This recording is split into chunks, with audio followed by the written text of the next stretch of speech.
C316. 81. Regret. She didn't stay long in the mortal realm. Evelyn left quite soon. As for Nuo's existence and her own sudden inspiration, she planned to discuss it with someone first. Therefore, she didn't give any further instructions but just left behind an astrolabe that pointed the way. The fateful starlight would guide humans to the most suitable place, and during this time, she would figure out how to establish a church. Since she wanted to spread the name of the Lord, there had to be written words, scriptures, and laws. She needed to tell these humans what could be done and what could not, but as for these matters, Evelyn was obviously not very adept. Arriving suddenly and leaving just as unexpectedly, Nuo held the astrolabe in his hands, looking towards the spot where the angel had disappeared. At its center, a faint starlight lingered, pointing straight in the southeast direction. Besides the Lord, all are false gods, huh? Evelyn's words had brought a tremendous shock to the primitive, broad faith still in its embryonic stage. In the past, although the divine king was higher than the other gods, there wasn't such a strong subordinate relationship among them, as the deities nominally governed themselves.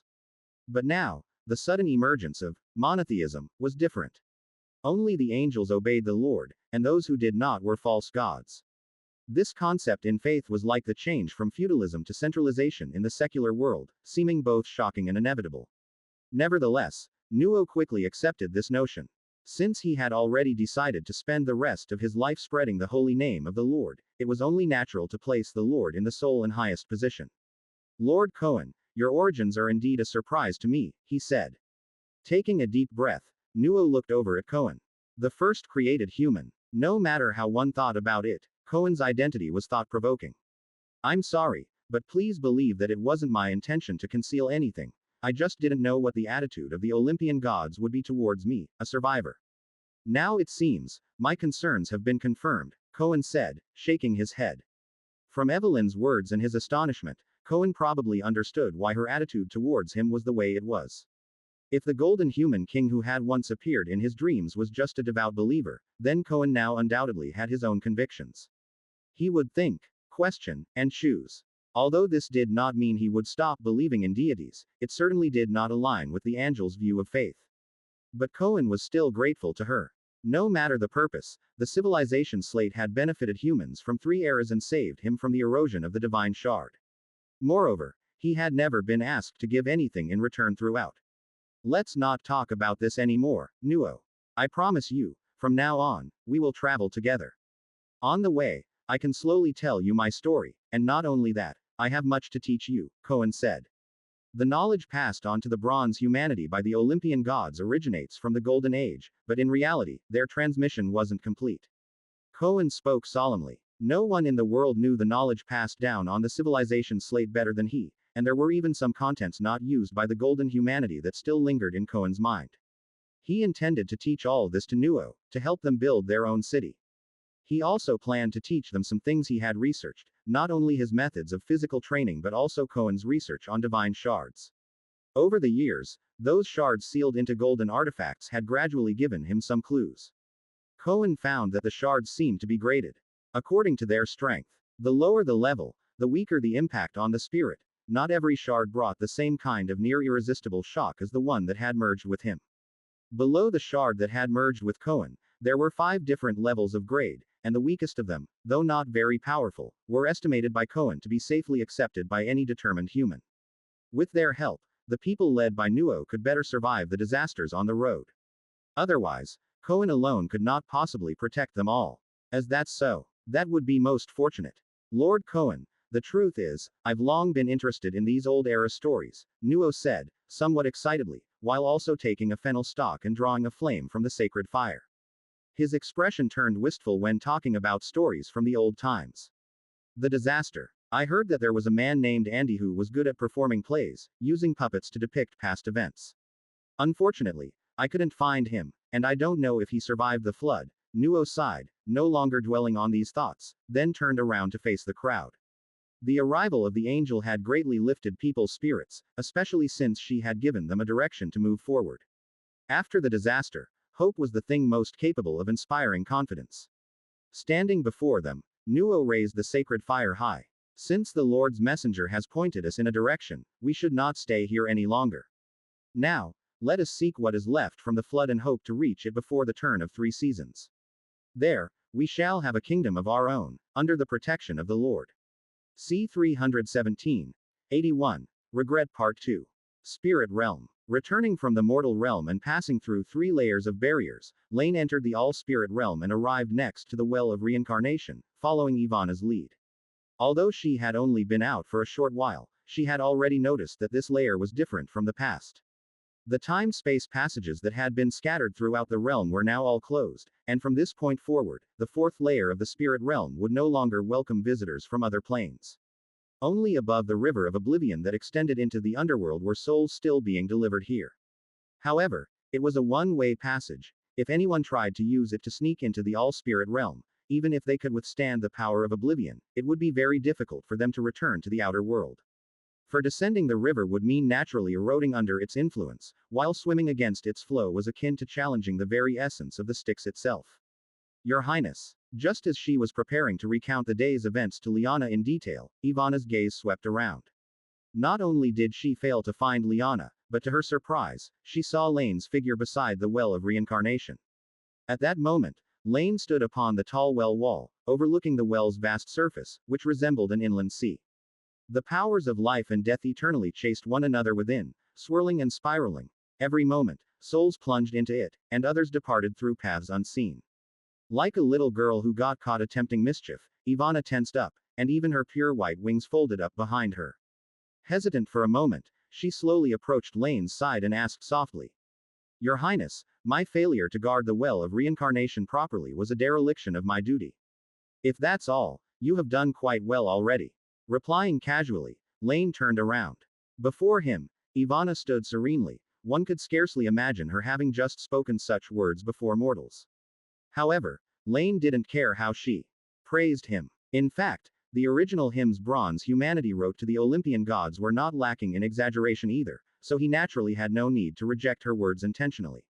But compared to these, what really caught Laine's attention was something Nuo intended to do. You're going to establish a church. His expression enigmatic, Laine suddenly inquired. Ah, Your Highness, I'm doing it for you. She explained in a bit of a flurry, but seeing Laine's smile, Ivana calmed down again. She didn't know how Laine felt about this matter. Toward the faith of the outer world, he seemed to have always maintained a stance of deliberate ignorance. However, at least now, it didn't seem to be opposition. You wish to establish a church, but have you thought about how you're going to manage it? Will you rely merely on raw power? Neither approving nor rebuking, Laine asked as if it was an offhand comment. No, Your Highness, I plan to let that human handle it himself, while I will assist him when he encounters difficulties. Unexpectedly, Ivana seemed to have given the matter much thought, and she indeed had her own ideas to share. Moreover, to avoid the mistakes those false gods have made, I have come up with a way to safeguard the faith. I will utilize the existence of the magic net to grant mortals powers they can use in the mortal realm, and the strength of that power will depend on their faith. Those without faith will forever remain at the bottom of human society, and only those who are devout in their faith will be able to stand high. By doing this, the mistakes of those false gods will not happen again. Looking slightly up towards Laine, Ivana seemed to seek a response, and Laine gave a nod. Initially, concerning the church, he hadn't thought out what use it might have, but as Ivana described her plan, certain ideas suddenly formed in his mind. Perhaps for many matters, leaving them for humans to do is indeed much better than having gods intervene. Then go ahead, follow your own ideas. Smiling, Laine turned his gaze back to the surface of the well of reincarnation. Through the intermingling two-colored waters, he seemed to be looking at something else entirely. Whether you succeed or fail, now that you have started, persist. I think for you, this will indeed be a unique experience. Whether useful or not, having a church might indeed be a good thing. Laine himself was indifferent to those extra bits of faith, but that didn't mean the angels didn't need it. Moreover, Laine vaguely guessed that perhaps the significance of such constructs lay not only in their impact on the world but on the beings within it as well. After the deluge, bronze humanity seemed to have been forgotten. On Mount Olympus, aside from Hestia who felt the faint stirrings of the power of faith, the other gods had long since ceased to pay attention to their existence, focusing their attention elsewhere. Following a bout of fierce debate, with faces bearing satisfaction or unwillingness, the assembly came to an abrupt end. The gods had already forgotten that this was supposed to be a feast prepared for the goddess of beauty, as they left one after another, returning to their own palaces on Mount of the Gods. Recent changes had been too abrupt and too intense. It was likely that for a considerable time to come, the gods would lead a more tranquil existence. In the deserted Grand Hall, only Zeus and Hera remained. The palace seemed especially desolate. Even the nymphs who attended them had long since departed, and as Zeus leaned against the throne, playing with the scepter in his hand, he looked towards the still broken doors. What's the matter? Have you lost heart? With a tone that sounded mocking, Hera suddenly spoke from her golden throne. Lose heart. If this continues, I might truly lose faith. C 318. 81. Regret Part 3. Fingers tapped the gemstone on his scepter, which symbolized the authority over heaven, earth, and sea. In the era of Cronus, this scepter briefly possessed extraordinary power because of its master, but now, it had returned to its original state. This seemed to be an allegory for his kingship, which possessed nothing but a nominal status. Only in front of those weaker deities could he showcase the majesty of a divine king. Even though he was Zeus, if he faced nothing but frustrations again and again, the lofty aspirations he once had would only be worn away.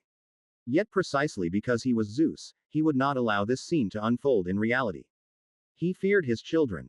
He dreaded the fate to surpass the father, so he never gave them the chance to be born.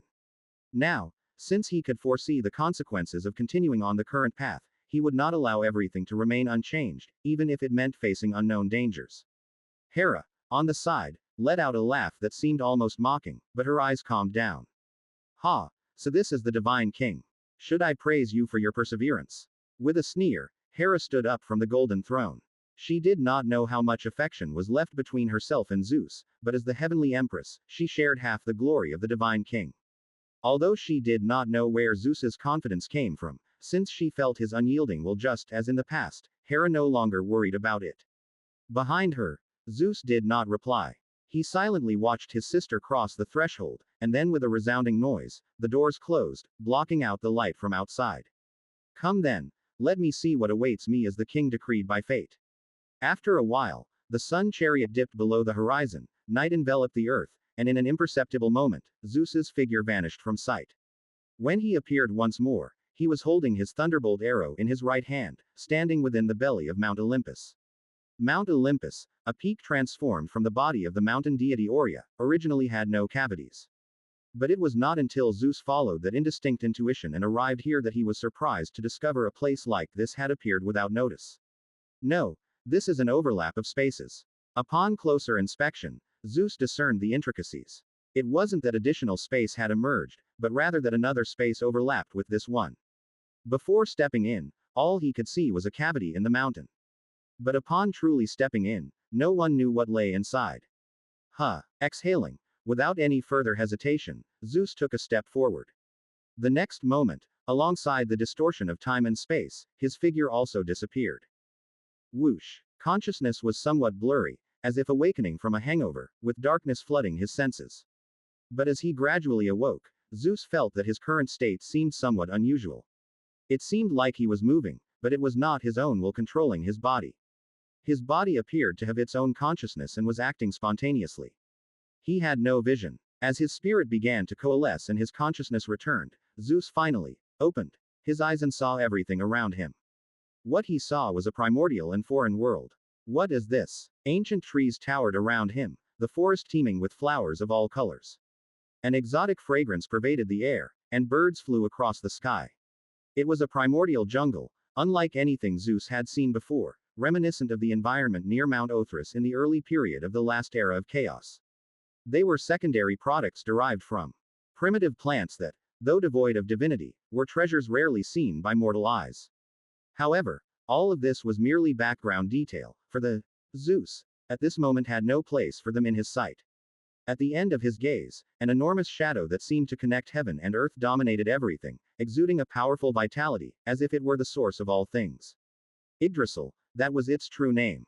For some reason, the moment he saw it, that name spontaneously emerged from Zeus's mind. This was not some seeing and knowing power, but more like the concept already existed in his mind, and now, he remembered it. Shocked and somewhat anxious, Zeus did not understand what was happening or why he was unable to control his body. However, at that moment, he realized he had suddenly spoken. The legendary spring of wisdom. I hope my wishes will be fulfilled. Without knowing when, the divine king's thunder had disappeared, and in his hand, he now held a weapon he had never seen before. He gazed at the great divine tree and walked towards it, step by step. And at that moment, as he sensed everything in the outside world, Zeus finally understood what had happened. This was not the real world, but a place that straddled the line between reality and illusion. Here lay the last remnant of a great being's touch. C. 319. 82. The Grand Ceremony of Royal Power.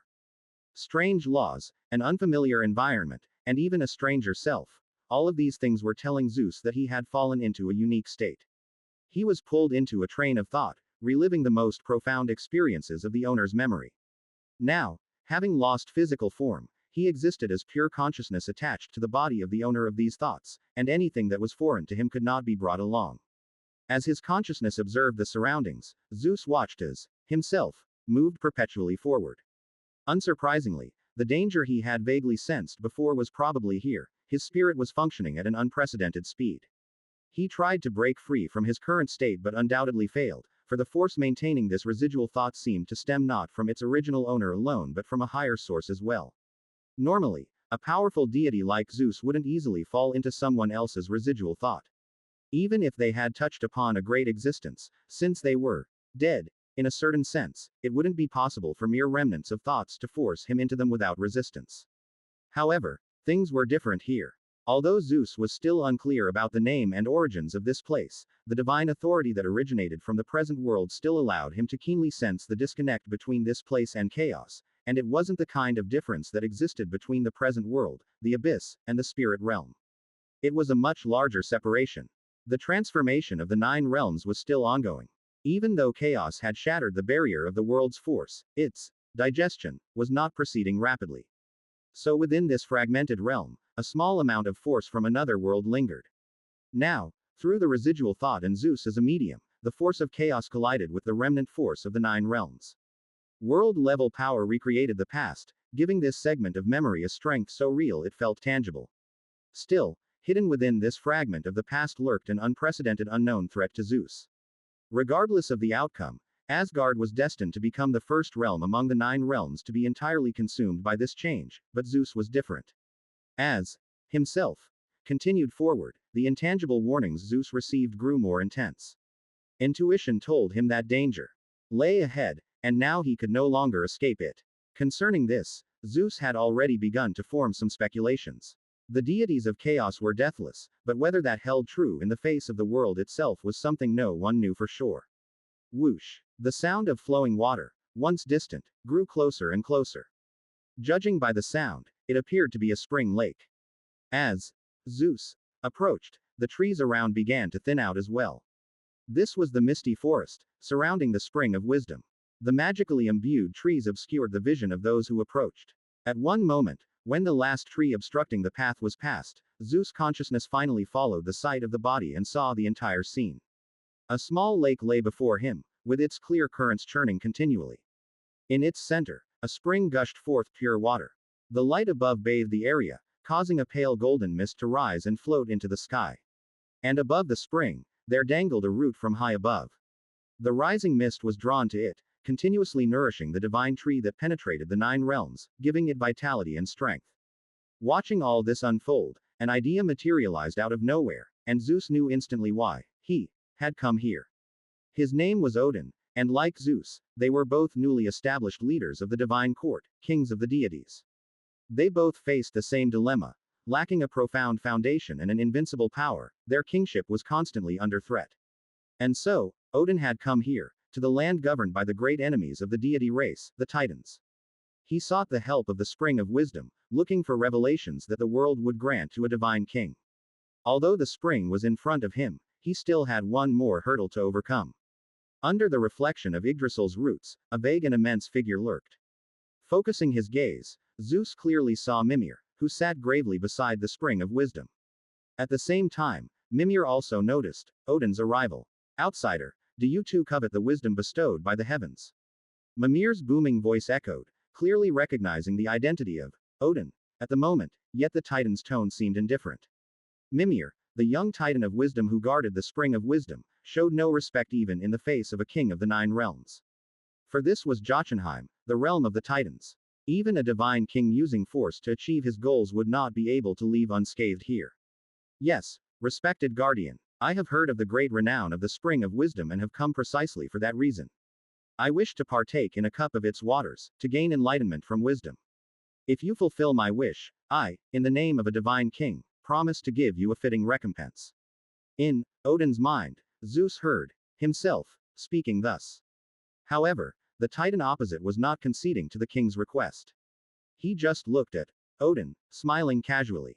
Outsider, no matter your identity, your lofty status, or what powers you possess, here, you must follow my rules.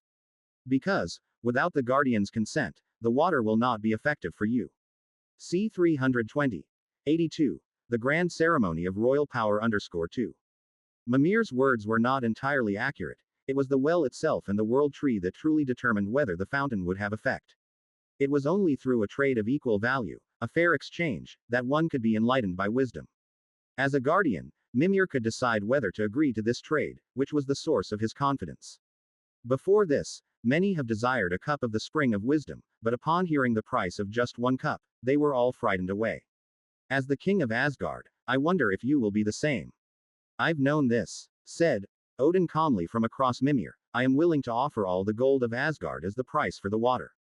Gold, a symbol of wealth, was not just about the metal itself. Clearly, to obtain the power to consolidate his royal authority, Odin was willing to relinquish all his wealth.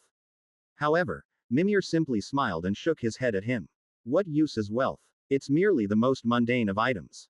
Only divine artifacts like Gungnir are true treasures, but I suppose that's beyond what you're willing to offer. Then I can give you my right hand, the hand that wields the divine lance. It is part of my strength, and I believe it is a fair match for the water from the spring of wisdom. Odin made his proposal once more with a furrowed brow, but Mimir smiled and refused again. No, that's still not enough. Your hand represents your strength, but you cannot gain anything from me with mere strength. Your formidable power may work on others, but it is useless in front of me. Quote. So, Mimir, what do you want? After a brief silence, even Zeus, who existed as an ideology, could see the titan's obstinance, and the once owner of the body felt it even more acutely. Nevertheless, considering his own objective, he still inquired. I want your right eye, Mimir declared, pointing at Odin's head. At this moment, the titan smiled merrily, because even the divine king of Asgard had to follow his rules. Your keen right eye is the true treasure equivalent to the spring of wisdom. If you wish to see the revelation of wisdom, then you must trade the eye with which you observe the mortal world. Only with it can you gain the wisdom from the water. Odin fell silent, and so did the consciousness of the real Zeus in his mind. He knew this exchange was irreversible because the entities he was bartering with were the spring of wisdom and Yggdrasil.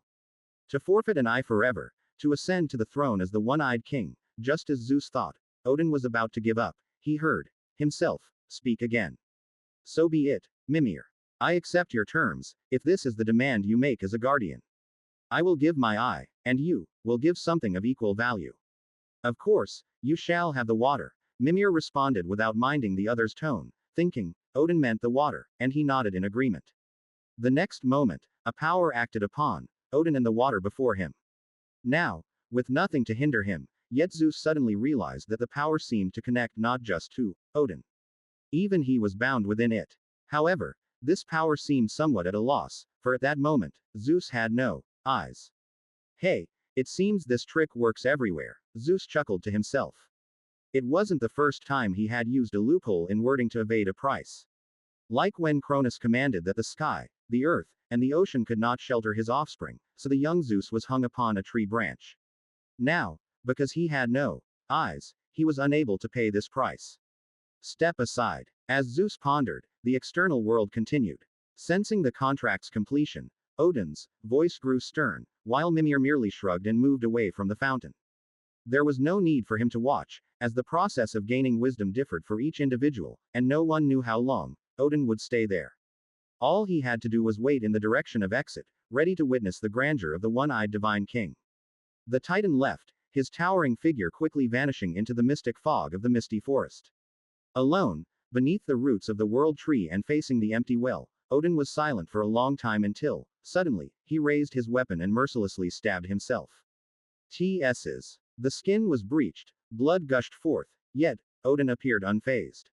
He stepped forward, scooped up a handful of water, and swallowed it in one gulp. I will be reborn here. His voice calm, the next moment, Odin floated into midair. Up and down inverted, his past and future selves overlapped. Odin hung upside down, suspending himself from a root of the world tree, gazing intently at the surface of the water in the cold wind. Meanwhile, as the blood and water dripped, Odin's eye fell out and straight into the water, leaving behind the hollow socket as evidence of what had transpired. When the sacrifice was made, the ritual began. Odin's lips curled slightly as time warped at that moment. The sun and the moon cycled at an unbelievable pace, and the will of the world focused its gaze upon this scene. Hanging from the tree, offering an eye to the world, sacrificing himself to himself, in this moment, wisdom seemed to truly approach the divine king of this place. C 321. 82. The Grand Ceremony of Royal Power _3. But in Odin's mind, the spirit of Zeus vibrated wildly. Stop. I command you to stop. The furious roar echoed in his mind, barely concealing a touch of panic in Zeus's tone. Throughout the journey, he had watched everything unfold passively, even when the exchanged power had its effects on him, he remained unmoved. Because Zeus could feel that, at this moment as a cluster of consciousness that existed and yet did not, he could not lose his eyes. So, he just quietly observed, then anticipated what kind of wisdom this divine king from a foreign realm had once obtained. And as he thought, when Odin wounded himself, losing his right eye permanently, Zeus felt the pain, but did not lose any of his limbs. Even now, as wisdom from the world drew near, Zeus was filled with surprise. For in that instant, he seemed to also feel the arrival of chaos's will. Just as Laine had once guessed, the true recipient of this self-sacrifice was actually the world itself. The sacrificer was Odin, while the one accepting the sacrifice was the divine king. The present self sacrificed to the future self. As a deity, Odin performed the sacrifice on behalf of the world, and what he ultimately received were the rune symbols that contained the world's profound mysteries.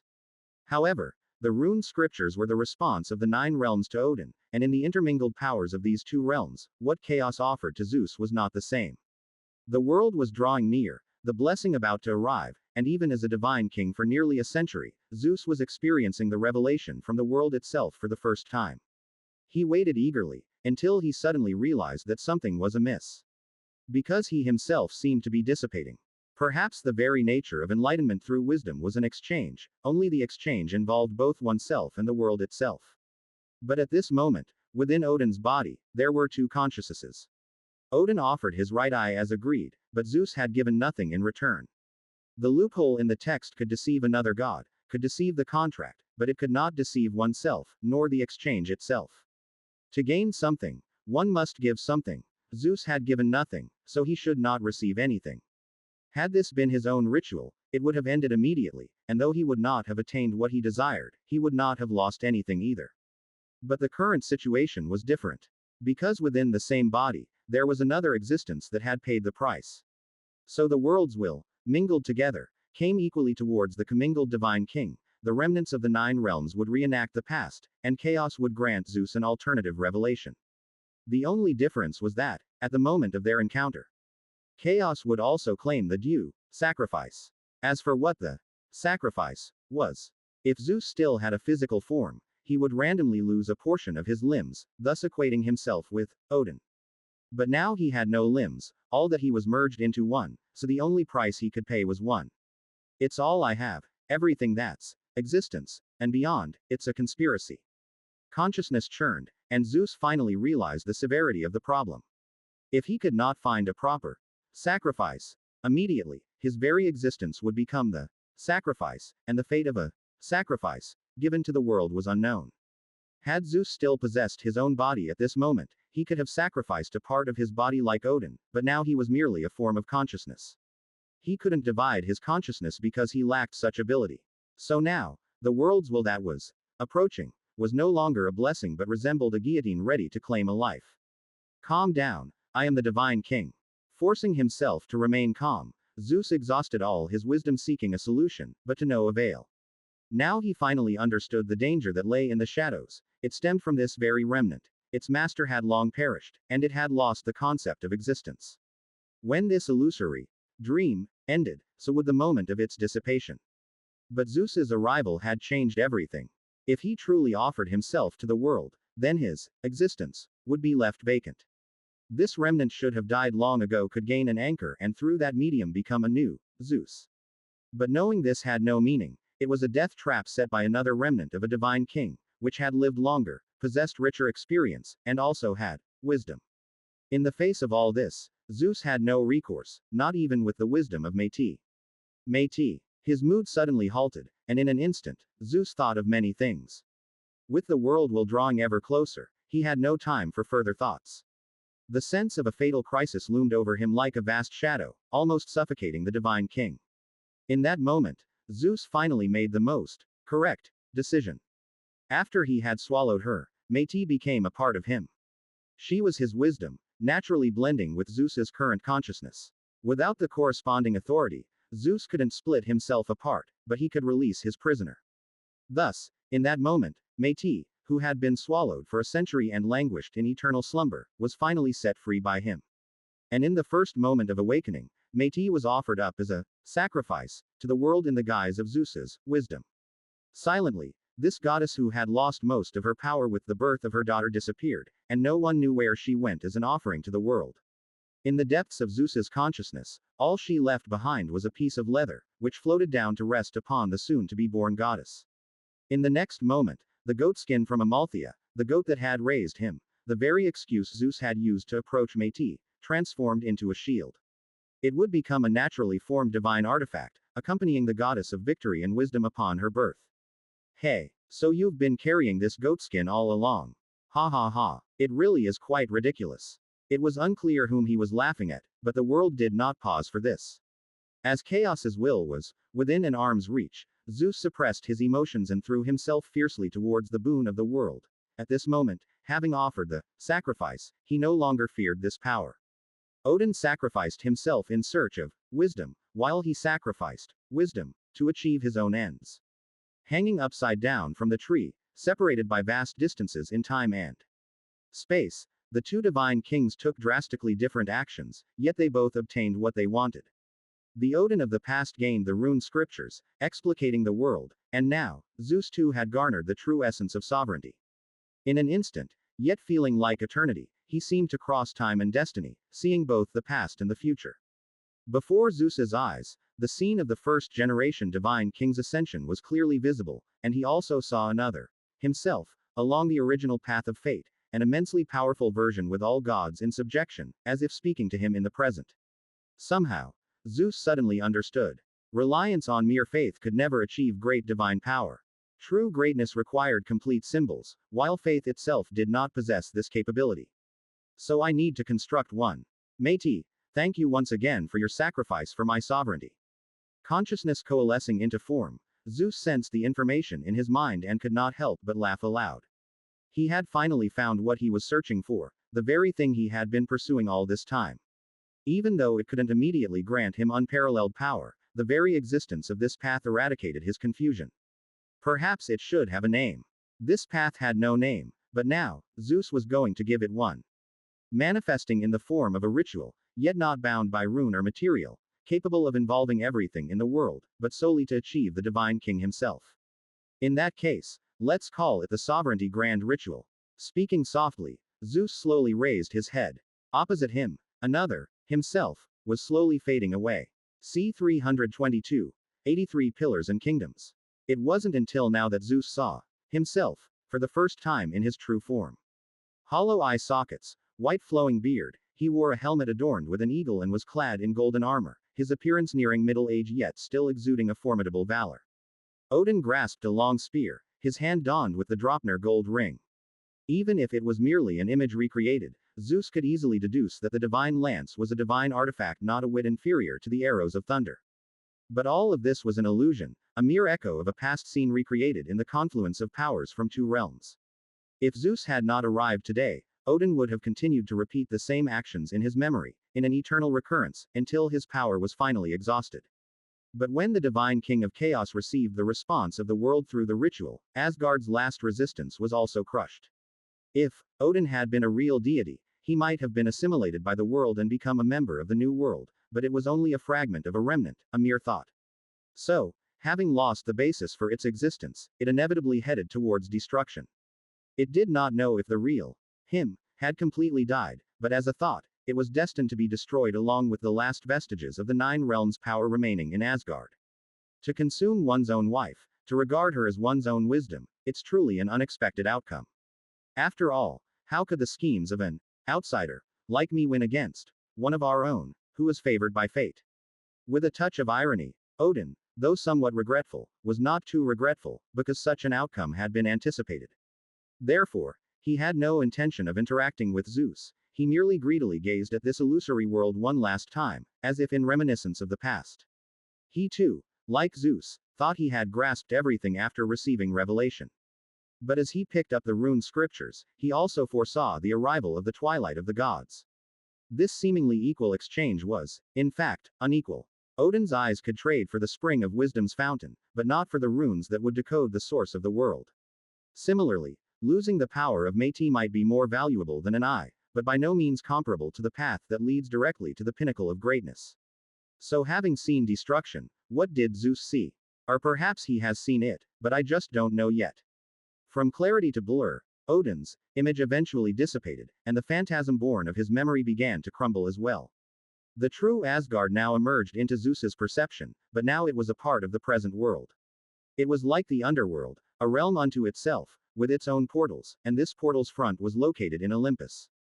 The divine king of the Otherworld, how many secrets of this world remain unknown to me? Beyond chaos there are even other realms, and their ultimate fate is destruction. Indifferently witnessing the death of Odin, Zeus gradually calmed down from his initial joy. The experience of today had brought him unimaginable gain, yet it was a miracle that could not be replicated. Even if he attempted it again, it was doomed not to succeed a second time. It was an unavoidable situation, as from the beginning the entire ritual was not under Zeus's control, nor recognized by the fundamental laws of the chaos world. Without the power of the nine realms, the world simply would not respond to a bizarre sacrifice. The schemer was the remnant of Odin, the power sustaining its operation was the world force intertwined between the two realms, whereas Zeus was merely a bystander caught up in the currents, even almost sacrificing himself in the process. The immortal deities of chaos could not even manage to take their own lives, so how could they possibly offer themselves as a sacrifice to the world? This was the manifestation of laws from an otherworldly realm. However, unexpectedly, from now on, due to the success of Zeus and because the world itself participated in the ritual, sacrifices to the world may truly stir some power of the realms, although it will likely only affect places like the abyss. As for chaos itself, unless someone can sacrifice something beyond the world to it, it will continue to exist as if not at all, unresponsive to any call of gods or men. World. Such a terrifying power. But did fate really destine me to become this powerful? He sighed thoughtfully, but also with some doubts. Without today's accident, Zeus wouldn't have known how he could possibly break through to grow as strong as the future self in the ritual. And at the end of the ritual, that version of himself seemed to have said something to him, but unfortunately, the divine king could not hear clearly at the moment. It would require him to advance further to achieve that, to have equal power that could transcend time and fate, to hear the warning of that false self. Yes, Zeus had realized that this version of himself was not truly real, it was just a false future momentarily manifested by destined power. Without surprise, it would never have the chance to come true. Indeed, fate is not unchangeable, just like you. Sensing the life within his own head, Zeus thought silently. In the face of sufficient power and wisdom, nothing is predestined. This extraordinary daughter of his proved just that. Her birth had been delayed, and her brother had lost even the chance to come into the world. Yet, Zeus harbored a hint of wariness towards her existence. C 323. 83 Pillars and Kingdoms _2. Although she had not yet been born, the moment Métis disappeared, her aura became even more powerful, and even the shield beside her ceased to be ordinary.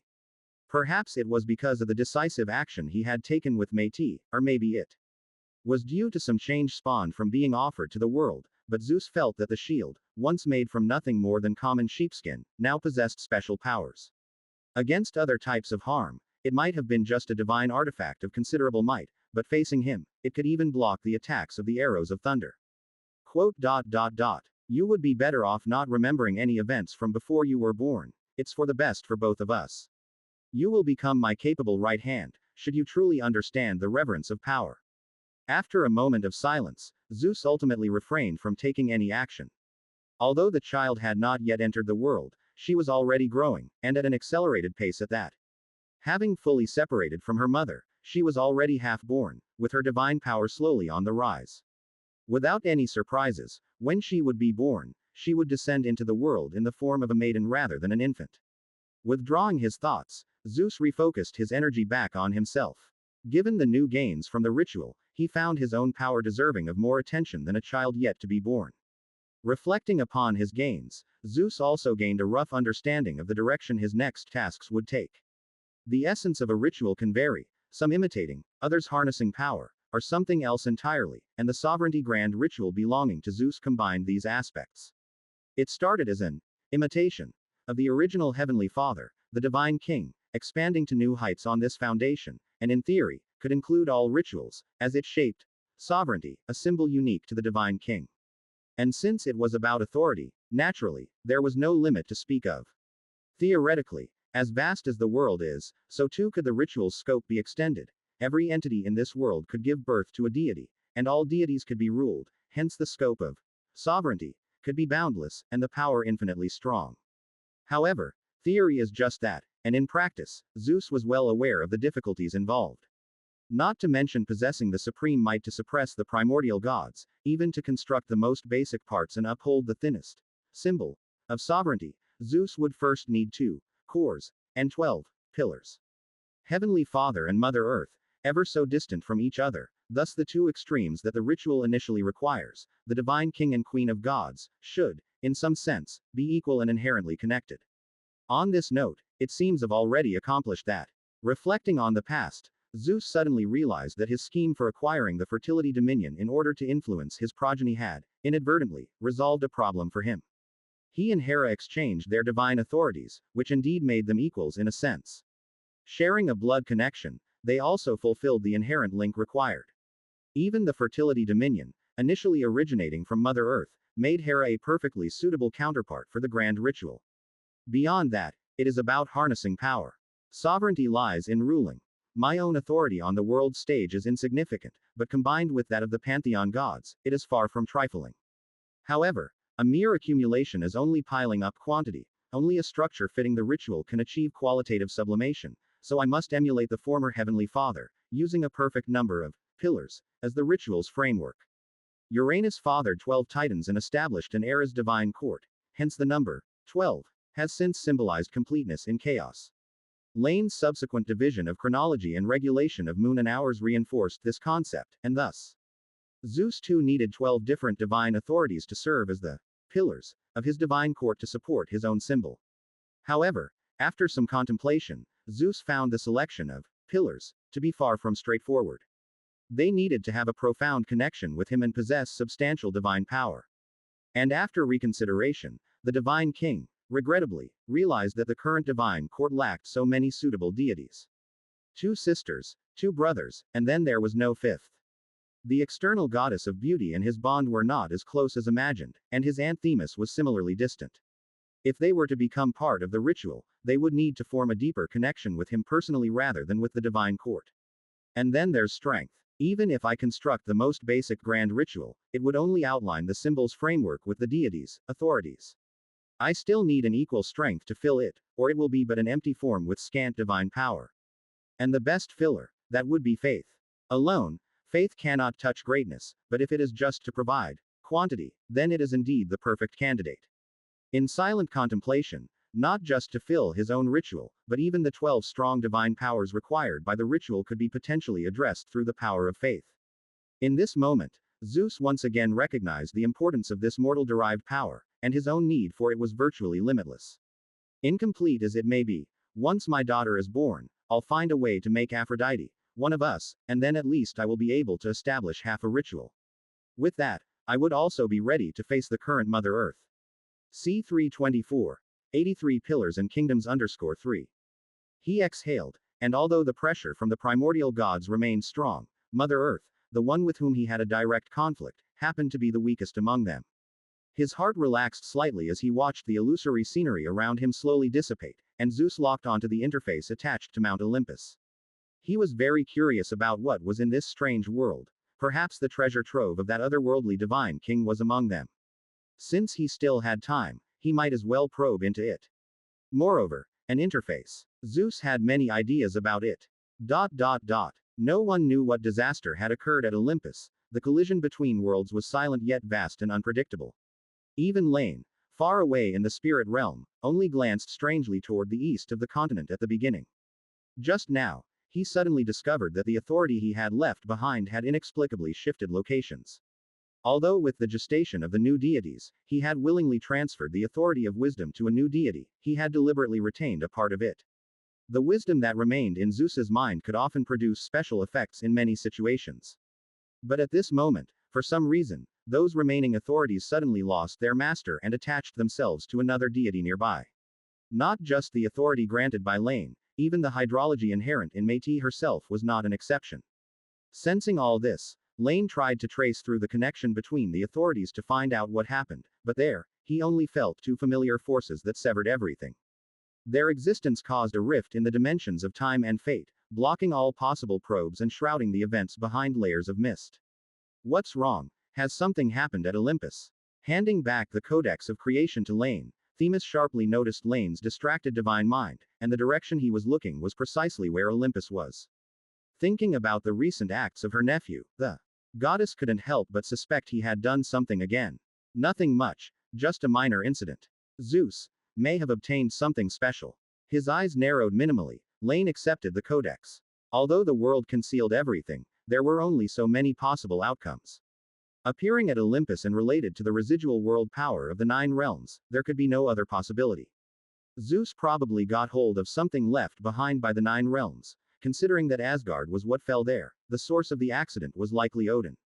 This seasoned divine king was not like the previous 2 of chaos. He had weathered many storms, presided over several wars of the gods, against the Titans, against the Vanir, and against the land of the dead, and had always remained steadily seated on his throne. Mimir's so-called understanding of him might only be a part of it. Perhaps due to the rush of time, Laine hastily explored Asgard might still have some backup plans left by Odin, which all turned to naught as the world disintegrated. Now Zeus had obtained it, thereby causing today's impact. However, compared to Zeus, what Laine was actually more concerned about was chaos. What role did the worlds will play in all this? That was what truly put him on alert. The loss of godhood in such an inexplicable manner was not something Zeus could do, but rather something triggered by the world itself under certain special circumstances. What on earth happened to Métis that she ended up in such a plight? Even the hydrology blessed to her by the world had changed masters. Perhaps later, he would take the opportunity to visit Olympus. After all, there were only 2 beings in this world who could truly threaten him now. The Flesh Mother Tree, which seemingly inherited the world's resentment from the demise of the 9 realms, and the world of chaos itself. Whether by accident or something else, he had to find out the reason. So it's Zeus again. He destroyed humanity in the name of Poseidon, merely because Pandora opened the box he purposely bestowed. If it wasn't for the prayer from the son of Prometheus to me, I might not have even noticed it until now. Unaware of what Laine was thinking, the goddess of justice's expression was somewhat stern. Before leaving Olympus, Themis had inquired about Zeus's attitude towards humanity's deceit of the gods, and he had given her a satisfying response. Everything stemmed from Prometheus. Once he was punished, humanity's guilt would be absolved. He did follow through, and thus, the bronze humanity lived a few more years. But he also just found a new pretext for his own destruction, so after barely more than a decade, humanity ultimately perished because of it. So what will you do? Questioned Zeus's justice as the divine king. Laine mentioned it casually, then shook his head. If it were him, Laine wouldn't care about what's reasonable or not. If he thinks you're wrong, then dealing with you is the end of it. But on one hand, Themis doesn't yet possess that kind of power, and on the other hand, her character wouldn't allow her to do such a thing. Zeus was indeed entrapment enforcing, but the one who actually took the bait was Poseidon, who approached of his own volition. Even Hades, he had previously warned not to open that box, and afterwards, he didn't deliberately target humans, but rather indiscriminately inflicted plagues and disasters upon the earth. In this situation, Themis probably doesn't have a suitable reason to do anything. No, although Zeus turned a blind eye to all this, silence is his right.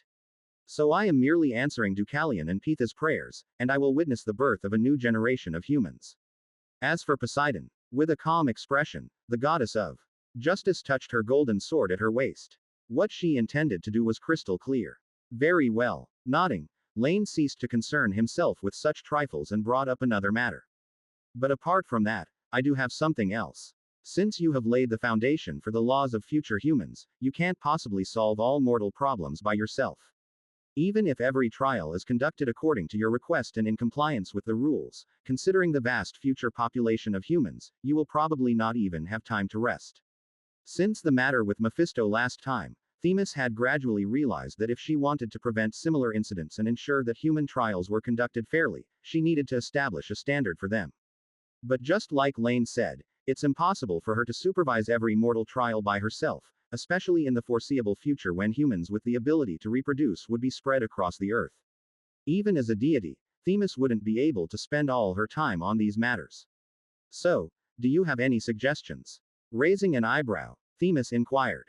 She knew that since Laine had brought up this matter, he must have some special idea. Sort of. It's also thanks to an angel under my command who gave me this idea.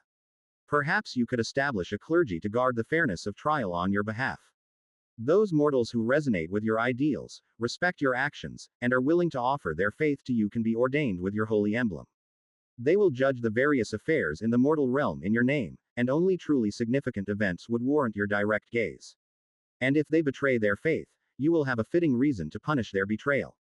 With a slight smile, Laine unveiled the plan he had long considered. Across from him, the goddess of law nodded, but then shook her head. But I have nothing to give them, and even if they are my followers, I shouldn't let them serve me without compensation. No, you do. Meeting Themis's gaze, Laine slowly said. For those who devoutly follow your path, I can take charge and present their souls to you. You can promise them that, after their death, they can enjoy various blessings in your realm and obtain a life far longer than they had before. But I don't have such a place. It seems you are already prepared, aren't you? With an inscrutable expression, Themis had already realized that Laine definitely had other plans for this matter. However, she wasn't opposed to it, because ever since she first enacted laws thousands of years ago, while Laine did indeed gain something, she too benefited from each exchange. It's not about being prepared, but you just need to expend some divine power to build it. That's all. With a subtle smile, Laine confirmed this. As for me, I have no other requests, except for one thing. The location of its establishment is naturally for me to decide. C. 325. 84 Paradise Mountain and the New Era. Great divine power is subject to disparities, whether it is the greatness achieved in the form of a world or the innate greatness like that of the primordial gods. Ultimately, the measure of power ultimately lies in its symbolic strength or weakness within the world. Although, aside from the mother tree from beyond the realm, the entities walking the world of Chaos World are still incomplete, this does not affect the clear power disparity among them due to their hierarchical status. Especially as Laine gradually fills in the final gap of divine power, with the continuous fall of Mother Earth's power and the opening of samsara, Laine's sample is becoming more and more sufficient. If in the past, he only knew that he improved the spirit realm, and then his power rose, but he did not know exactly how much it increased or how far it was from the limit, now he is gradually gaining clarity. When the spirit realm was just opened, the spirituality it symbolized had just reached the lower limit of great divine power. By his own set standards, it had broken through the limit of level 20 of strong divine power and reached level 21. Later, through the changes of the entire Second Age, the digestion of source power, and the construction of the first three layers of the spirit realm, the symbol of spirituality also rose with the tide. When samsara was opened, not only was the symbol of cycle established, but spirituality itself also reached the peak of level 24 with the appearance of the fourth layer of the spirit realm. At this point, in terms of the completeness of the symbol, Laine was no worse off than the Dark Overlord. In fact, compared to the latter, as the creatures of the world increase and the status of samsara becomes more important, the symbol of spirituality will continue to expand. As for the other primordial gods, Gaia was at about level 30 at the time of her birth, symbolizing all matter in the world and being the only one in existence, but now, she probably has only the baseline of great divine power left. Nyx, when not considering the tri-phased incarnation, is about the same as Erebus, both at around levels 24 to 25, while Abyss Tartaros is at about level 28 to 29. What keeps him from reaching the peak of great divine power is simply because there is more to the world beyond the abyss. Meanwhile, as eras change, the increase of deities, and the strengthening of the world, complete godhood such as ocean and water, the sky, etc., also rise with the tide, and even the slightly lesser, sun, light also have the potential to advance further. If it were not for the former being fragmented and the latter being slightly diluted by meteorology, and also conflicting with the increasingly powerful twisted patriarchy, they too would be able to construct their own great symbols.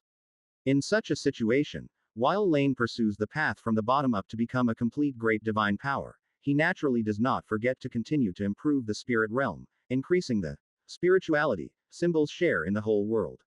This matter is not urgent, after all, the land is still uninhabited for now. Take care of the new human matters first, and then talk about it. The people sent by Zeus are about to arrive, and it would be somewhat troublesome if you were late. Wearing a smile, Laine noticed that near Delphi, the god of west wind already began to make an indistinct appearance, and so he stretched out his hand and drew a portal in front of him. I will send you on your way, lest you miss the time. Okay. Nodding her head, Themis did not ask any further questions. It must be said that the authority over space and time is indeed handy, as she stepped through the portal and disappeared on Mount Sinai. Others prayed to her, and she responded. It was all too natural. With the departure of Themis, the temple of Lops once again quieted down. Behind her, Laine pondered for a moment, then looked down. He saw eclipses roaming in the fifth layer of the spirit realm, as well as the true forms of those spirit realm stars. Emitting light of varying brightness, they released different types of power. But this did not change the chaotic state of the fifth layer of the spirit realm, where it would be difficult for any non-divine life to exist for long. Aster. Speaking softly, Laine called upon the goddess of starlight, whom he had not summoned for a long time. I am here, your highness. The starlight cascaded like a waterfall through the palace, and with the call, the angel arranging the stars appeared before Laine. Silver wings adorned with light, her expression as devout as ever. The skies should have stabilized by now, haven't they? Laine asked upon seeing the newcomer. Yes, the turbulence of the skies has already returned to normal after these years, and the zodiac regions have completely become our domain. Even without the aid of a god of stars or heroic spirits, no more energy tides will arise there. She answered reverently, and as Aster said, the skies were no longer as they used to be. In the ancient times, when the god of sun had just been dethroned, his last act of fury shook the star realms. Even the spirit realm angels who were appointed to manage them needed the help of the golden humanity's heroic spirits to replace the permanently resting gods of stars to stabilize the skies. But it was different now. Just as the sea god can gradually assimilate unclaimed oceans into their own, and even through war seize other sea gods' realms, the god of stars possesses a similar ability. Once the zodiac regions that are managed by their angels are completely controlled, those heroic spirits that used to travel between the stars also lose their purpose. As that's so, well done. He praised offhandedly, and the outcome was not unexpected for Laine. Since they were no longer needed, there was also no need to keep them there any longer. C326.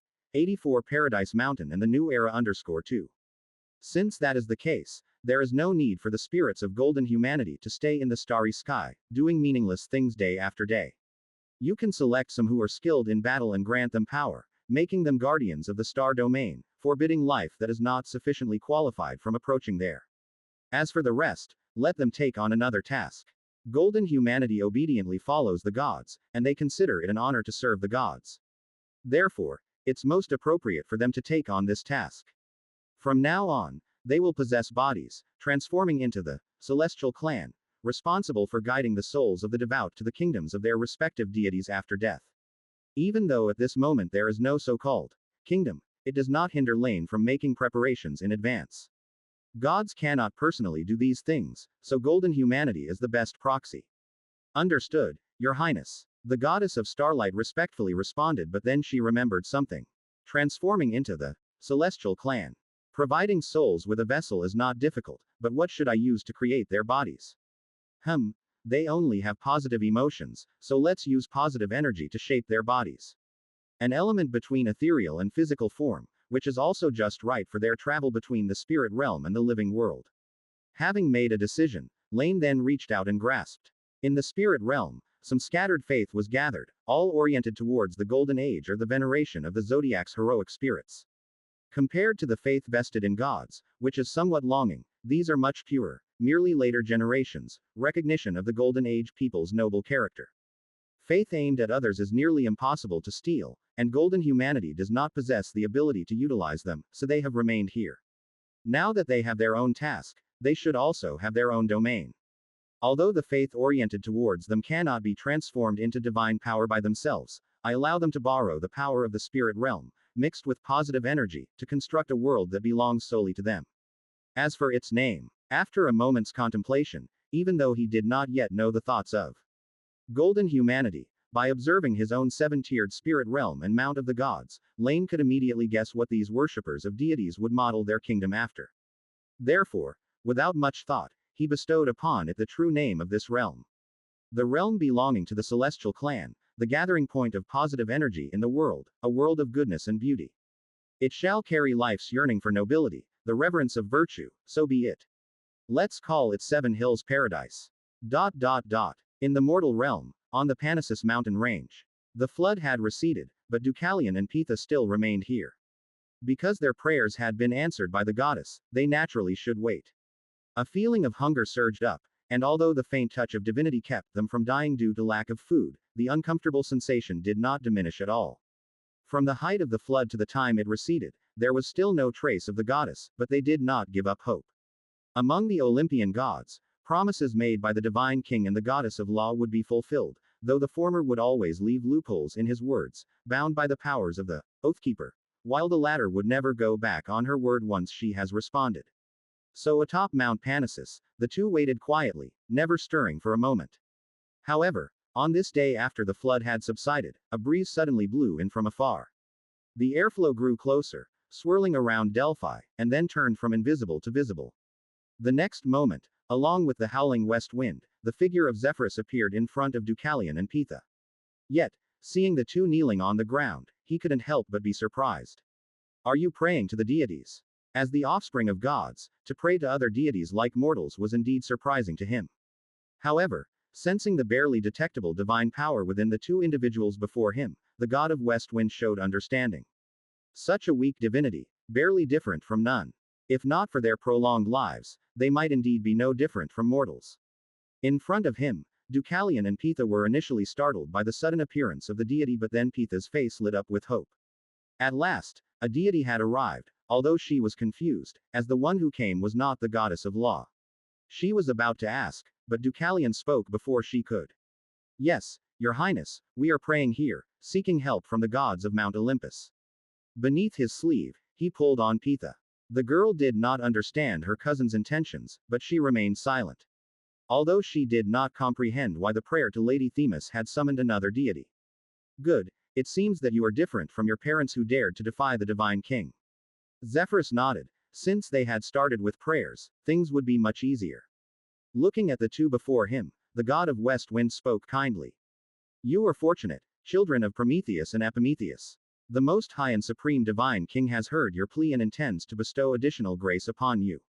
With the fall of bronze humanity, the sins they once committed have also been mercifully forgiven by the Divine King, and he allows humans to arise once again on the earth.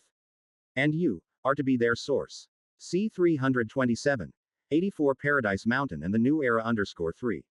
Praise be to the Most High King. Bowing his head, Deucalion did not look into the other's eyes.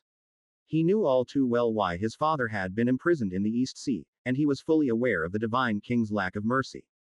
As for hearing their prayers, it was ludicrous. He knew better than anyone that he had never prayed to the Divine King, not for a single moment. Yet, the other had still come. In that moment, the wisdom inherited from his father allowed Deucalion to see the whole truth of the matter, or perhaps the Divine King had never intended to hide it from the gods. He wanted to destroy all the old memories, erase the canvas that had been stained with the colors of others, and then create a new one, a blank slate upon which he could exert his will. It seems you have no objections, which is excellent. As he saw the two of them behaving submissively, Zephyrus's smile became more genuine. He waved his hand, and something given to him by the Divine King fell upon the ancient mountain range, infusing the soil and stones with a special vitality. At the same time, the sacred stone placed in the Delphi temple by Zeus glowed faintly, as if recreating the scene of the past creation of man. In this world, only three beings could create humans in such a manner: one who bestowed souls upon humanity, one who bestowed bodies, and one who bestowed the right of existence.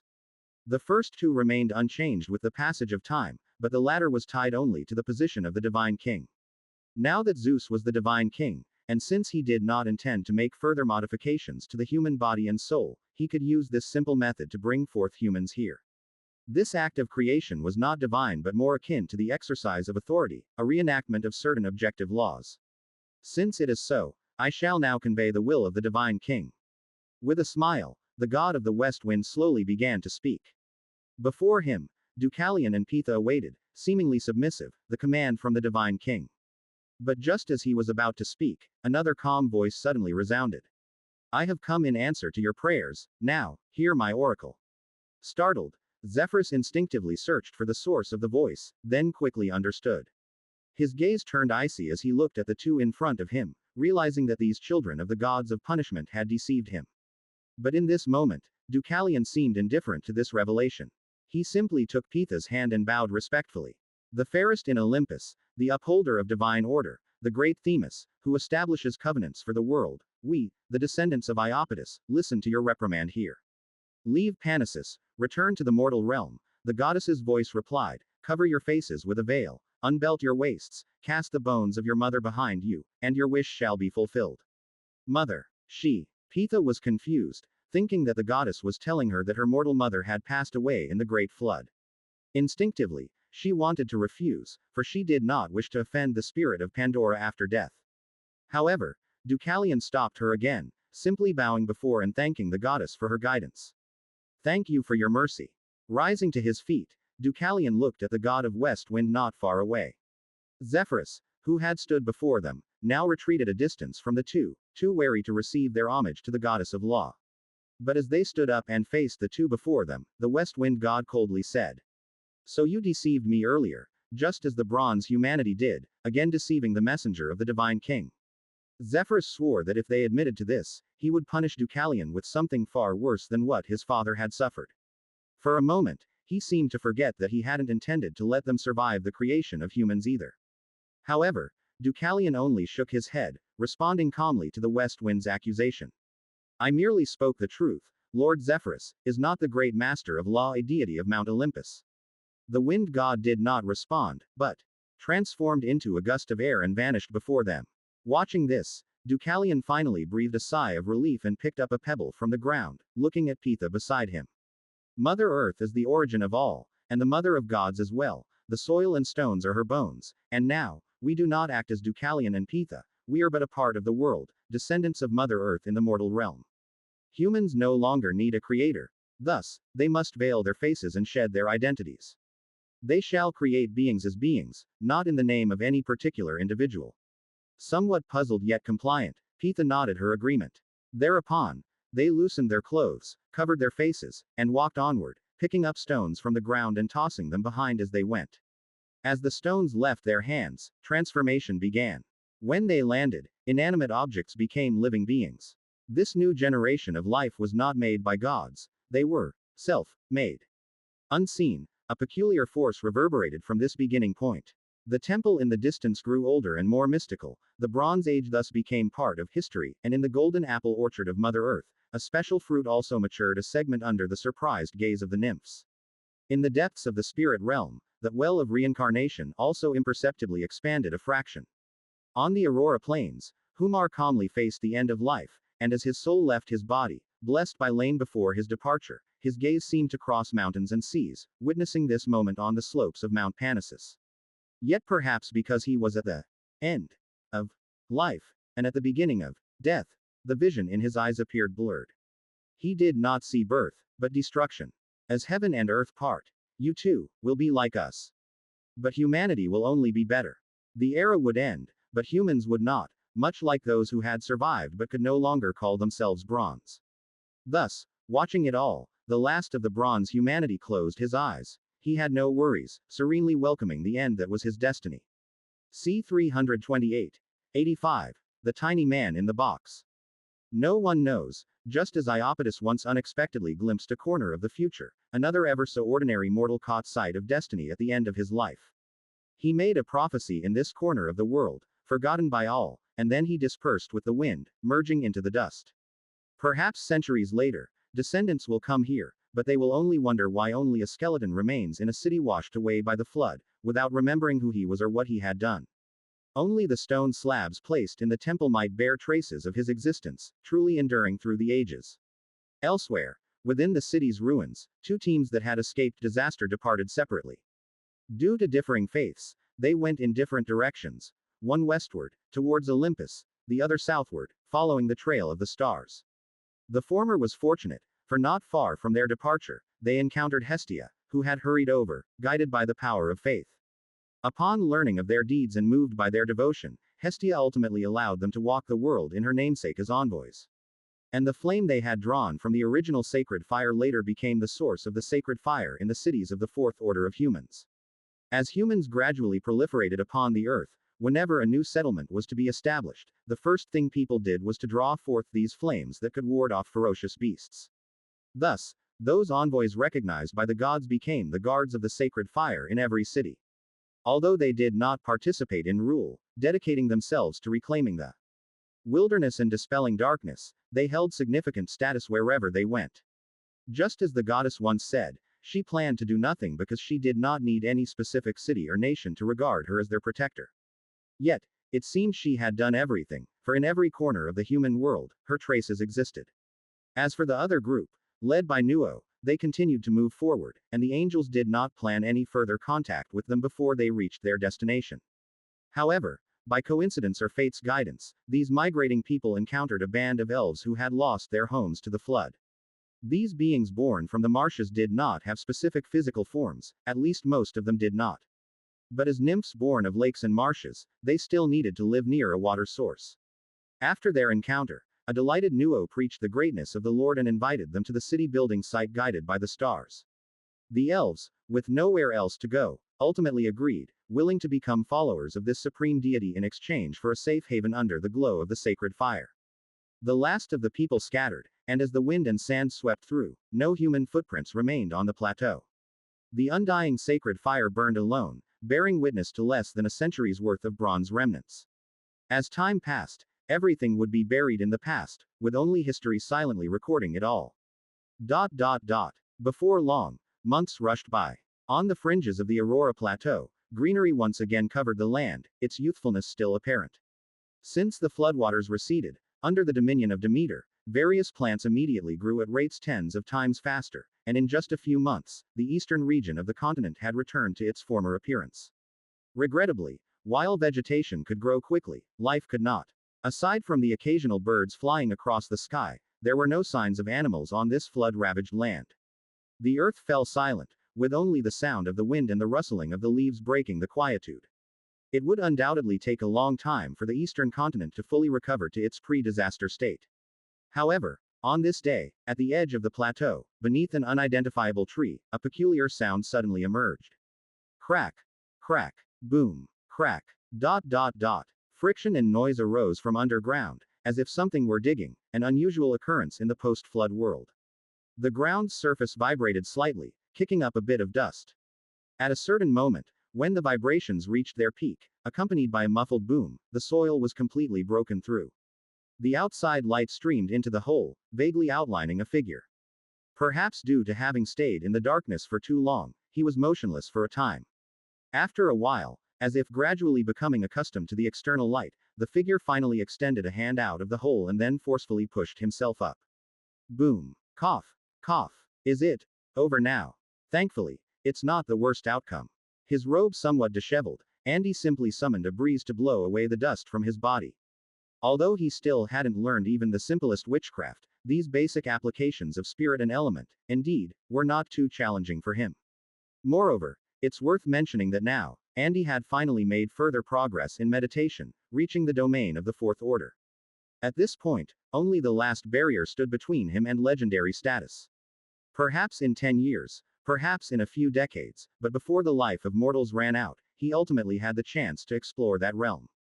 After all, although he couldn't compare with natural deities, his talent among Mortals was exceptionally outstanding. By then, I'll be able to use what Mr. Laine left for me. I'm truly looking forward to it. C329. 85 The tiny person in the box _2. Andy silently stroked the puppet in his arms, feeling somewhat grateful. If not for this parting gift, he would have likely been unable to avoid the disaster that blotted out the sky and sun. Perhaps for a true fourth-order wizard, a flood that didn't involve extraordinary powers wouldn't be much of an issue. They could easily traverse the sky, as long as they avoided the children of the sea god and the powerful sea monsters, they wouldn't face any real danger. But Andy was different. After all, he was just a half-baked practitioner who had trained in inner strength, but knew no combat moves. He could still pretend to be strong to deter the beasts, but against towering waves, Andy was out of options. In the end, it was only by using his mental power to stimulate the puppet left by Laine and briefly awaken its divine charm that he was able to survive the catastrophe. However, he could no longer use the puppet for now. Andy did not truly have the right to wield it. Fortunately, the disaster had also ended, and no other danger seemed likely to descend in the short term. After scanning his surroundings, Andy turned towards the hole he had climbed out of and shouted. The disaster has passed, everyone come up. We have almost used up our food reserves, and we need to gather more as soon as possible. Indeed, Andy hadn't hidden away alone. When the disaster struck, he, being inherently kind, had sheltered every panicked and helpless member of the bronze humanity, regardless of whether they knew each other or not, or whether their relationships had been good or bad. When the flood came, Andy had used the power of the puppet to protect everyone. Even when hiding underground, he had taken charge of distributing food to all. Now, as the disaster was nearing an end, he had taken the lead in arranging for everyone to take turns digging upwards, and he had volunteered to be the first to emerge onto the surface. He knew it was dangerous, but Andy still stepped up. The outcome has been good, since we haven't found ourselves being watched by sea monsters upon first discovery. The deity behind the disaster likely hasn't noticed our survival. Or perhaps it did notice but didn't care about us. After the tapping from the hole below received a response, Andy turned back and continued to observe his surroundings. He didn't know how far he had been moved by the flood or where he had been buried again. The puppet's power had kept them safe, but it didn't include a map and directions. Behind him, the sounds of climbing and scraping started, but Andy did not look back. He had assigned the second person to climb up as the strongest one in their group, not only responsible for getting himself out but also for widening the hole. After all, not everyone was in good shape. Even among the still primitive bronze humanity, there were quite a few people who were fatter than others. Huff. Sir Andy, it seems we are safe now. The tall and sturdy middle-aged man squinted as he climbed out of the hole, used his hand to cover his eyes from the sun, and looked around. The sun shone in the sky, making everything on Earth thrive. If not for their own experiences and the silence devoid of any signs of life, the middle-aged man might have thought that nothing had happened. But that was impossible. Even though they couldn't see the sun and had lost all sense of time, the consumption of food still allowed them to roughly gauge how much time had passed. In just a few short months, the Earth had been completely revitalized, yet life had been wiped from the world without leaving a trace. Is this the work of deities? Both destruction and creation are so terrifying. The thought silently flashed through his mind. The middle-aged man shook his head and smiled as he spoke again. Sir Andy, do you think the deities will come after us? The divine decree was to destroy the bronze humanity, but we are still alive. Don't worry, Uncle Colin, we'll be fine. With a gentle smile, Andy continued to survey the surroundings. By the position of the sun, he could roughly confirm that he was still near the Aurora Plains. This was knowledge of astrology. Mr. Laine had mentioned it in passing, but he remembered it clearly. The gods won't care about us few who slipped through the net. Besides, we don't intend to walk as bronze humanity anymore. As hard as it may be to accept, let's leave the past era behind us. Let's build a new settlement together and live well in this world. Besides, I still have the gift left by Mr. Laine. Trust me, we'll be fine. Andy once again stroked the puppet he had placed against his chest. This was indeed the most legendary chapter of his life. Being in the presence of the gods, learning various magical knowledge from their mouths, and receiving such a gift, mission and hope arose in him. He intended to lead the people he had saved to survive and develop a truly immortal civilization. Especially once he made the breakthrough to legendary, truly possessing the ability to use the puppet, he believed all problems could be solved. Even without women, unable to procreate, he believed he could still find a way. That's wonderful, Sir Andy, you are truly kind-hearted. Lost in his thoughts, Andy heard Colin's voice. He smiled, planning to turn around and help the remaining people climb out from the hole. No problem. After all, the people behind should. Hiss. The smile froze on his face as Andy's left hand in his embrace felt as if it had touched something sharp. Pain shot through his chest, and he found it hard to breathe. C-330. 85 The tiny person in the box _3. As he drew the dagger out, Colin's face remained expressionless in the face of the spurting blood. He wiped the blade on his body and then looked down at Andy on the ground. With eyes wide open, the sudden pain rendered him speechless, yet as he gazed at the one he had protected, there was still some incomprehension in his gaze. Why, isn't it obvious, Lord Andy? The disaster has passed, and you are no longer of use. Crouching down, Colin fumbled in Andy's embrace and quickly found that puppet. He tugged at it, unable to pull it free at first, but Colin only sneered coldly. Swinging his dagger, he made another slice, severing Andy's left hand at the wrist. We never got along, did we? You know, the great deity walked the earth in mortal form, clearly favoring me first, but you beat me to it. He taught you drama, allowing you to stand out among humans. He then gave you this gift to protect your life during disasters. Perhaps it has other uses, but that doesn't matter anymore, now. It's mine. Standing up, and looking at Andy, still breathing faintly, Colin showed a hint of disgust. He knew how despicable he was, and it was precisely because of this that he loathed Andy's goodness even more. You were a good man, Lord Andy, I address you so one last time. You saved me without holding a grudge, yet I treated you this way, you must not understand, right? Raising the puppet and looking at the splotches of blood on it, the corners of Colin's mouth twisted into a smirk. He looked at the puppet, as if speaking to Andy and even as if to Laine, who had been turned away from his door yet still regarded him indifferently. He had not understood this expression before, but he understood it now. It was the lofty condescension of the gods, in whose eyes all beings were equal, but merely equal. Because apart from him, all else were the same. In this world, in the end, only those who stop at nothing can win. Look, I've won now. Survival of the fittest, that is the true nature of life. Watching as Andy's breathing completely faded away, Colin glanced at the puppet in his hand. No matter how he examined it, he could not discern anything special about it. Find out what happens next on M_VL. MPYR. In the end, he had to set this matter aside for the time being. Before leaving, he gave Andy's corpse one last look. If reincarnation truly exists in legend, then remember my words well, naive young man. That way, if you do have a next life, you will surely thank me for my warning. Turning to leave, he took off his bloodied clothes and retrieved a gold box from the pit. In response to his companions' inquiries, he merely explained that there was still danger outside, and he needed to deal with it together with Andy, requiring some more time, but it was nothing to worry about.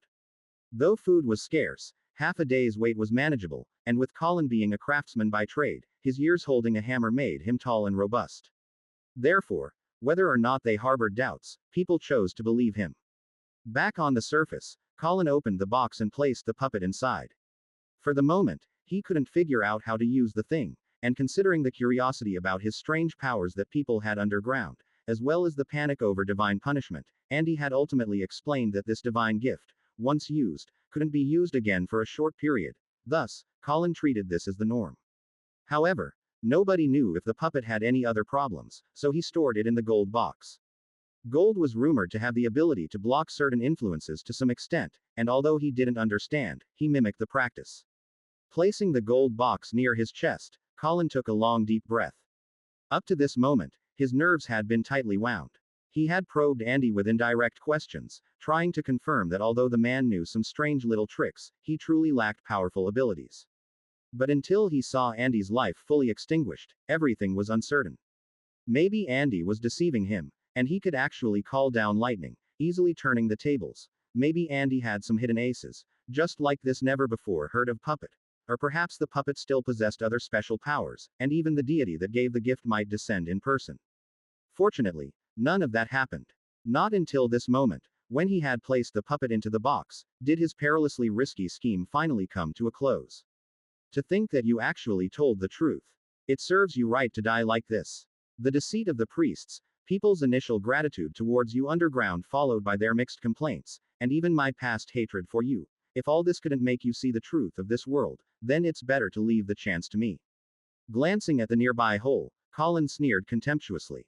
He didn't believe that no one had noticed something was amiss with his hurried coming and going, but those smart people had all opted for silence.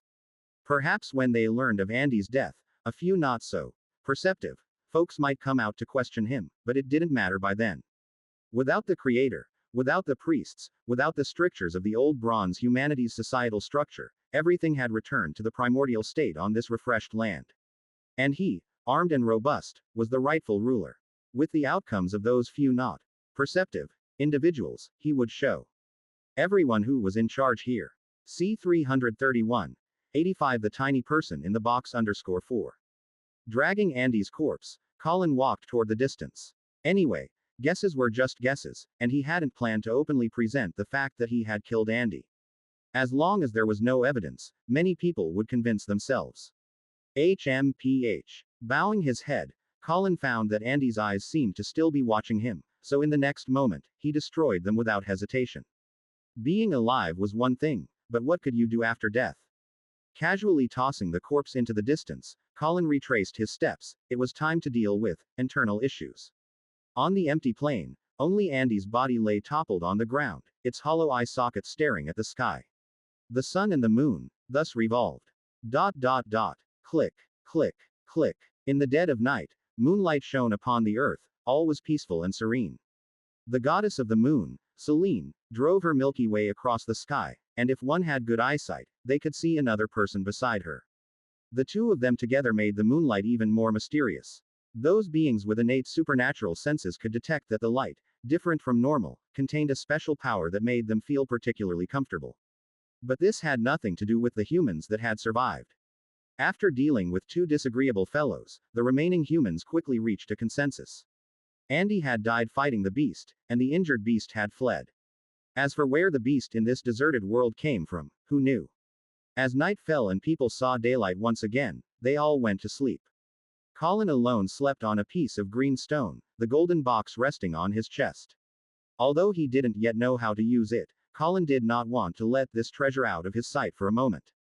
Whether awake or asleep, he wanted it by his side. However, at the quietest moment of midnight, a peculiar noise faintly emanated from inside the box. Click, click, click, click. After a while, at a certain moment, as if it had adapted to something, the golden box slowly opened a crack, and a wooden puppet peered its head out. After observing the environment outside, it seemed to realize the safety of the moment, then climbed out of the box completely. It looked at the moon in the sky, then at the sleeping crowd. No one noticed it, for aside from the moonlight, there was nothing nearby. Click, click, click. Twerking its body awkwardly, the puppet made its way to Colin's head.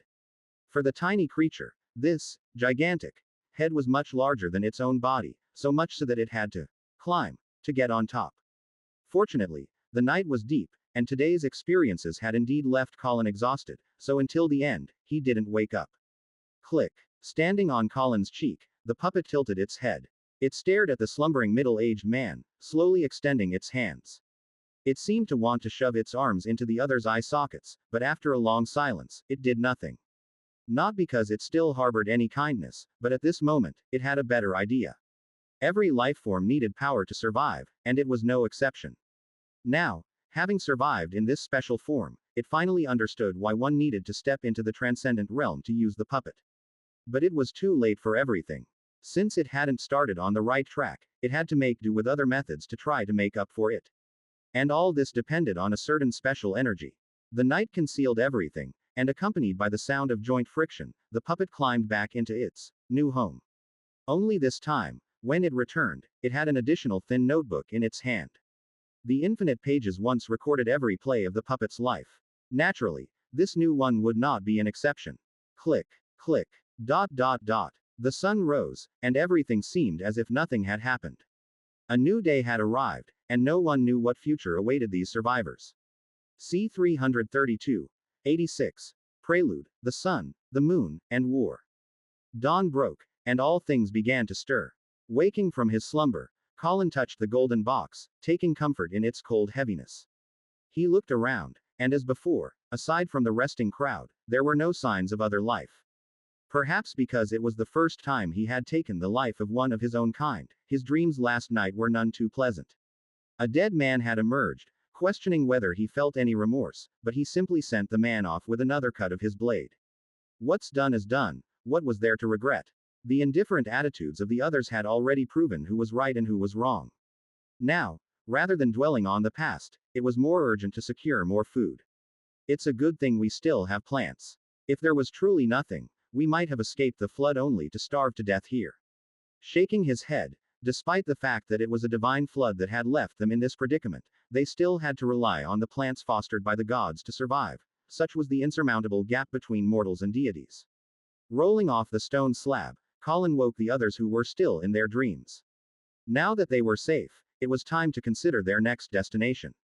For a settlement, safety was of utmost priority, followed closely by proximity to water. The former could be temporarily ignored, as all life around them had been wiped clean, but the latter was an immediate concern. Floods are dreadful, yet humans cannot live without water. Deciding where to migrate was the issue the survivors needed to solve. First off, we can forget about the coastal areas. While I've never seen the sea myself, this disaster was sent by the sea god. Sitting on a rock, Colin spoke indifferently. I doubt anyone wants to deal with them again, huh? What do you think? Agreed. We can't go towards the seaside, and the western side is best avoided too. That's the heart of the eastern region, where they say Mount Olympus is. I don't want to gamble on the mercy of the gods. Someone nodded, but also promptly ruled out another option. In such a scenario, they were left with only two directions to choose from: south or north. To the south, it is said that the southern waterways are complex, most of them connecting to the ocean, but to the north, even the Creator has not spoken much about it. After a moment of silence, someone else spoke.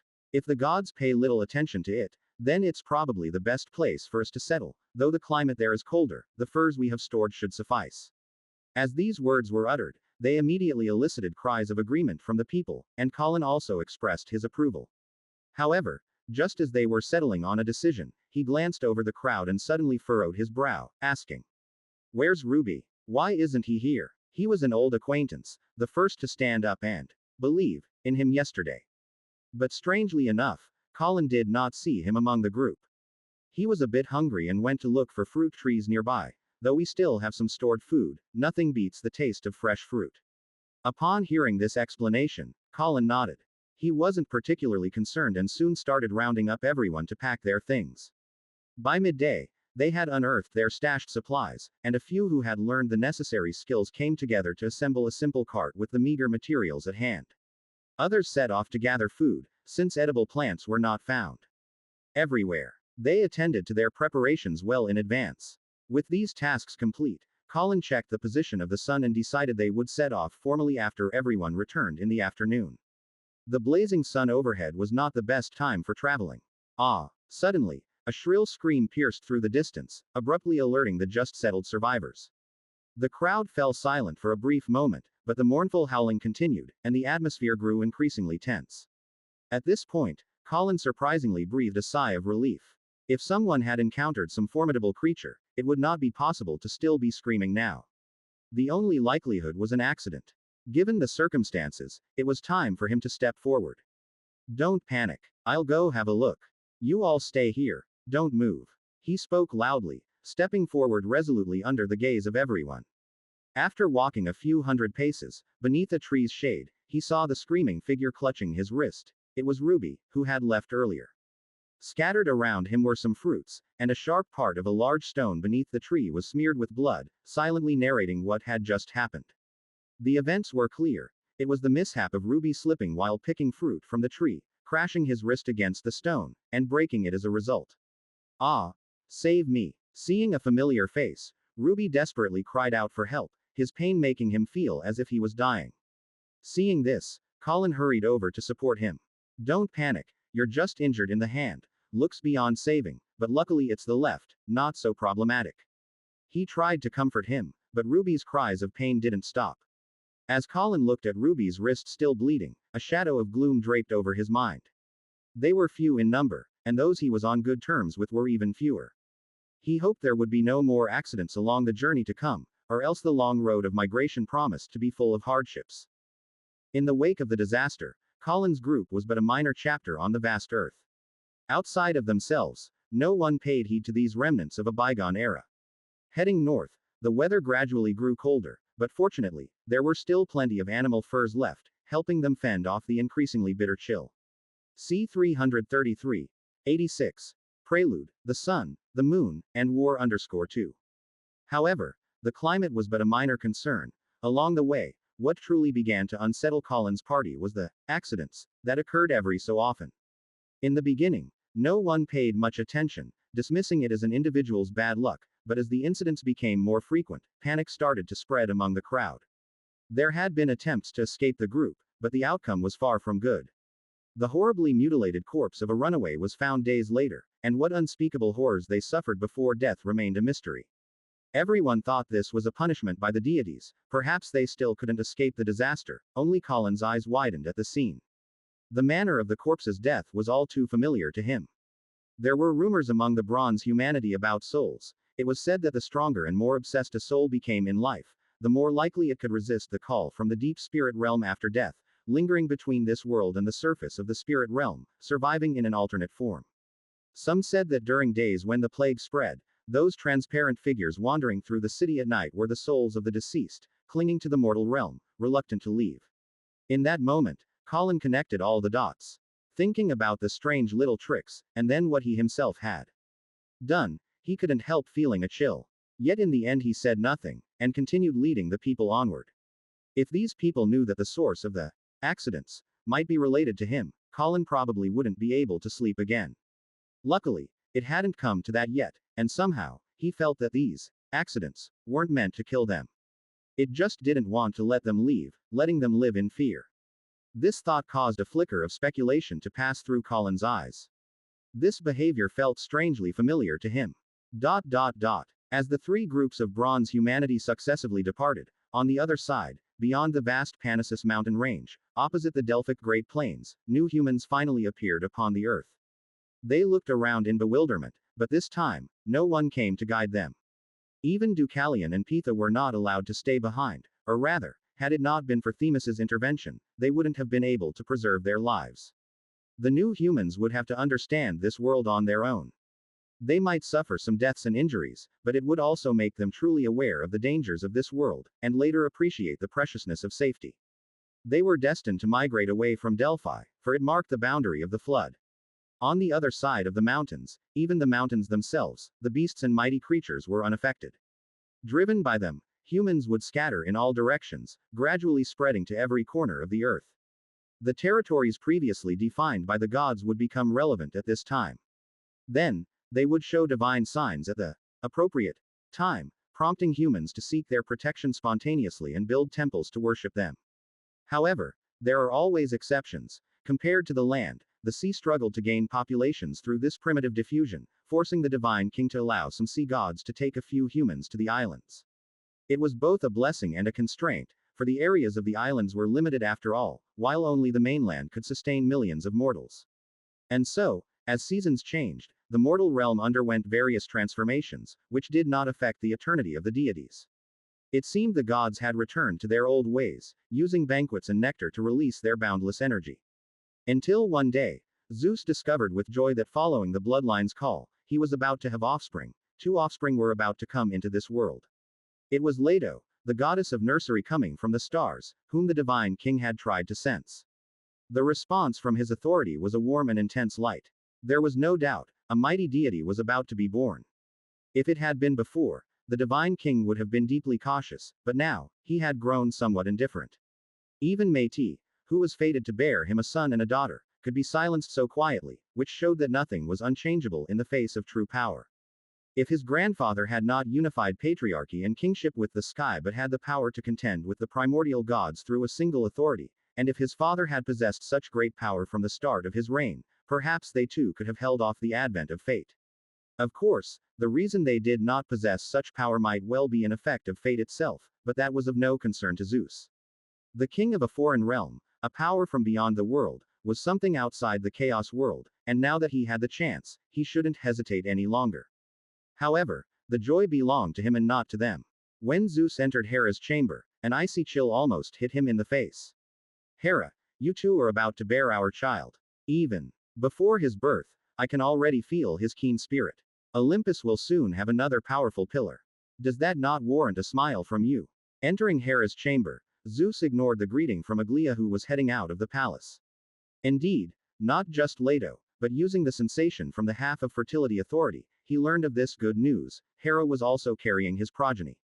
C 334. 86. Prelude, the Sun, the Moon, and War _3. However, judging from the timeline, my heavenly empress seems to be a bit later than expected. Therefore, seeing Hera's sullen face, Zeus felt no surprise at all. Smile. Are you referring to cheering up that old woman? Celebrating that her children will be born before mine and become the great divine king's eldest son? With a cold snort, Hera didn't show Zeus any warmth in her expression, and the divine king had nothing to say in return. In fact, Zeus was somewhat helpless himself. He too had wished to have an eldest son with Hera first, as he had never entertained the thought of anyone else taking Hera's place. But for some reason, although things had been fine at the start of their marriage, over the past few decades, Hera had been intentionally or unintentionally avoiding him until only recently things had returned to normal. Perhaps it was his relationship with Demeter that had soured her mood. He shook his head internally, but Zeus did not regret his actions. His forceful possession of another sister of his was not solely for lust, but also other reasons. The divine king saw Hades' interest in Demeter, but he didn't want this powerful sister to leave Olympus and become queen of the underworld, so he took a more direct approach to decisively end Hades' hopes. That way, when the other party came to him using a past promise as justification, he had an excuse to rebuff them. What do you plan to do, Hera? No matter what, Leto's children are innocent after all, and they can't shake your position. He rubbed his temples and asked slowly. A sensation from the law told him that Leto's children were extraordinary. They carried vitality and strength and were destined to be two powerful divine children, at least one, certainly. As twins, it was difficult for Zeus to predict their powers before they were born, but even one would suffice. Having just received a divine ceremony, he would soon have powerful children. While the divine king was contemplative of fate's favor, he was also wary of Hera acting irrationally. Fortunately, though Hera's attitude was far from polite, her actions nevertheless brought the divine king some relief. That's my business, Zeus. Since you can't control yourself, I'll use my own methods to ensure that no one will surpass me. Her expression was cold. Since sharing power with Zeus, Hera had never used her authority of the heavenly empress, but this time was an exception. In front of Zeus, the law of fertility was greatly strengthened by the authority of the heavenly empress. In this moment, a temporary rule was added to the world.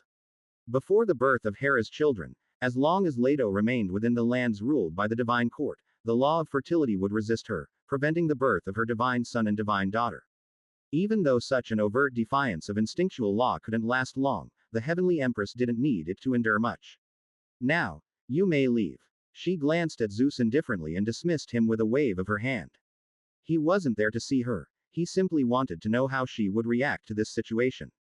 And she believed that this merciless king couldn't care less whether Leato suffered. After all, everything was her doing, and it had nothing to do with the divine king. Very well then, Hera, I won't stay any longer. Just as the heavenly empress predicted, Zeus didn't intend to quibble over such verbal trivialities with Hera. The divine king also wasn't much concerned with what she had just done. Thus, having received an answer, he turned and left her chambers. The palace fell quiet, and after a long while, Aglaea, who had just left, came back through a side door and bowed slightly to Hera. They had been discussing something before, and Zeus's arrival had interrupted them. Continue, Aglaea, after you took him to the sea, into whose hands did you entrust him? Gently grasping the armrest, Hera inquired. My cousin, daughter of Nereus and Doris, Thetis adopted him. Bending slightly, Aglaea spoke. The serene face of the young girl was devoid of any superfluous expressions. This matter entrusted to her by the heavenly empress decades ago, she had always executed very well. A child of the primitive sea god. Good. Definitely much stronger than my brother. Her expression inscrutable, it was hard to discern what Hera thought of the child that had finally been born not long ago. His ugly appearance, his disabled body, she didn't want him to stay on Mount Olympus, but she wished for him to have a rather decent childhood. At the very least, he wouldn't have to spend his lengthy life immersed in darkness and deathly stillness like she had. Have Nerus bring some humans to the island where he is, the godhood of the volcano is still too weak. If he can seize the opportunity, perhaps there's still a chance for him to return to Mount Olympus in another way. For those with value, like those Cyclops, our divine king does not care about their appearances. Yes, your majesty. As if she hadn't heard the latter part of Hera's words, Aglaia accepted the orders and left, leaving Hera alone in the great hall. She gently stroked her abdomen, where another life was robustly growing. Feeling his vitality and sharpness, Hera finally revealed a smile. You at least mustn't be inferior to Leto's children, show your abilities. When the time comes, I will also give you the very best. As for what would happen if he couldn't surpass them, Hera didn't ponder much. Being the firstborn son conceived by two potent divine powers, already possessing such immense authority even before birth, the result naturally wouldn't disappoint her. In the Olympian divine lineage, 3 new deities were about to be born, but in the third era, their gestation was so tranquil and unnoticed, with only the goddess of nursery weaving between the sky and the sea over time, letting more and more mortals know of the heavenly empress's ruthlessness. Just like the one locked within Zeus's mind, under the power of the Queen of God's authority, unless someone openly declared that this place was not under the divine court's rule, Leto's child could not be born. She had asked the sea god, asked Hades, but they all refused her, so the goddess could only wander helplessly between heaven and earth, unable to find any deity willing to intervene in the family dispute of the divine king. Even her parents, the lightless celestial deity Koios, turned Leato away from his doorstep.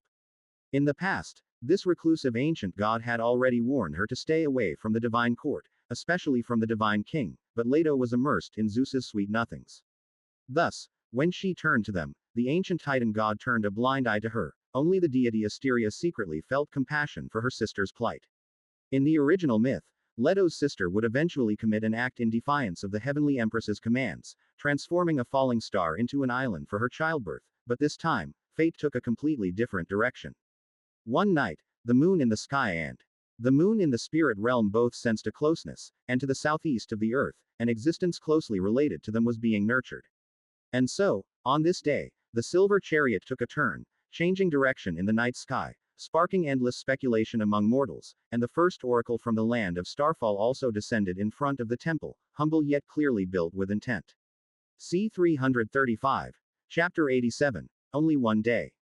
Across the lofty mountains, beyond the rivers, over the sea, under the night sky, Leato wandered helplessly between heaven and earth. Yet there was nowhere for her to rest, for compared to her, the Queen of Gods undoubtedly invoked greater fear. Or rather, it wasn't that Hera wasn't important, but when she made such a decision wielding the divine authority of the heavenly empress, her command also represented the divine court itself. Under these circumstances, naturally, no one was willing to oppose the order of the divine court for Leato, who had even been abandoned by her own parents. Hera, clenching her jaw, Leato tightened her fists. Just a few years ago, she was still immersed in the joy of bearing Zeus's offspring, but now, all that joy had turned into rage, tormenting her soul every moment.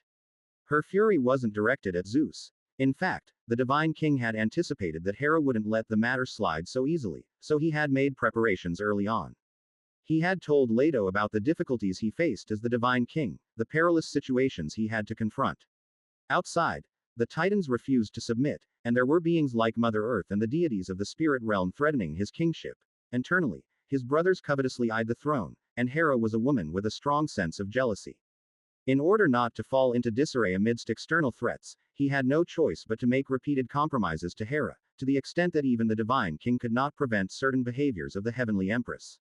Clearly, this action was what Zeus had previously hinted at as certain behaviors. 9 truths and 1 lie, coupled with a handsome appearance and past affections, Leato, as the goddess of nursery, was easily moved by Zeus's appeal to her protective instinct and sympathy, even forgetting the vast disparity between their status and power. Even now, as Hera's power chased her, leaving her unable to find refuge in heaven or earth, she still did not believe this to be Zeus's fault. She merely etched Hera's name in her heart in secret and vowed to avenge herself one day. Even if she herself lacked the ability, her children would surely be capable. They would become the divine king's strong supporters, and then they would make that malicious queen of gods rue her actions. Flying through midair, as Leato was once again turned away over the sea, she prepared to head to a secluded valley. It was said that there, the previous heavenly empress, the mother goddess Rhea of the Olympian gods, lived in seclusion, information Zeus had inadvertently revealed to her. However, just as she caught sight of the coastline, an intense abdominal pain shot through her body. Almost instantly, Leato knew what was happening. This wasn't the first time. The daughter who should have been born clashed with the laws that prevented her birth, driven by instinct. The unborn goddess naturally could not resist the authority of the heavenly empress, but that didn't stop the collision from causing harm to her mother. Under severe pain, Leato lost control of her power in an instant. She streaked across the sky, plummeting straight down, but fortunately, the coast lay ahead. Crash. With a resounding impact, Leato smashed onto the sandy beach beside this bay. Blue light flickered on and off around her. The inherent power of her daughter, and under this pulsing light, Leato once again experienced intense agony. After a time, the collision finally ended. Leato lay on her back on the beach for quite a while before slowly sitting up. Soaked in sweat, she endured the soreness throughout her body and surveyed her surroundings.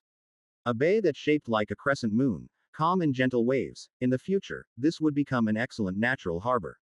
Ocean currents originating from the deep sea passed by here, bringing numerous fish that migrated seasonally to spawn, and not far from the coast lay a sizable tract of woodland. However, Leato was unaware of this, and her evaluation was simply, nice scenery.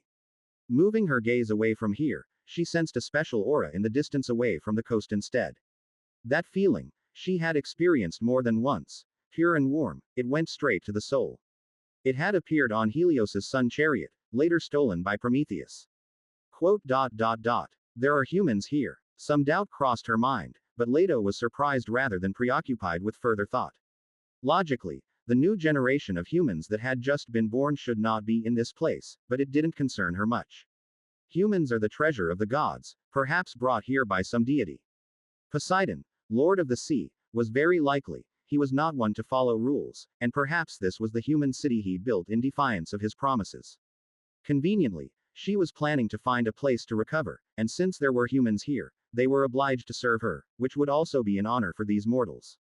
Not just anyone is qualified to host a deity, but now, Leato graciously conferred this privilege upon them. Thus, following the guide of the aura, under the night sky, she made her way toward the faintly glowing lights. The night was deep, and even though there were no clouds, the moon was still nowhere to be seen. This led the humans on Earth to believe they had mistaken the date, that it was actually a rare day of stars without moon. Fortunately, unlike animals, humans utilize tools, so in this hastily erected temporary dwelling, there was still plenty of light. Some lights were at the openings of erected wooden fences, where guards kept the night watch. Others were high atop a cliff, where the first building erected served as a temple for the gods. Faith and security, these were the two things most on the minds of the people who had just embarked on a long journey of migration. C. 336. Chapter 87. Only one day _2. As their leader, bathed in the glow of a ball of light, Nuo and Cohen sat by a rough stone table, casually discussing future developments.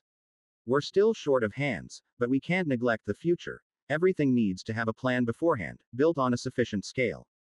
Constructing the temple, opening up fields, building houses, even tens of thousands would find it hard to complete these tasks within 3 seasonal changes, let alone us, who don't even number in the thousands.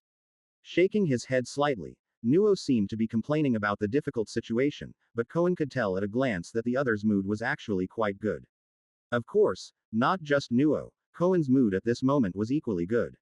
Trudging over mountains and through rivers to blaze trails, although the land was now devoid of wild beasts, the dangers of nature were still significant. Yet not long ago, they finally found this place guided by starlight.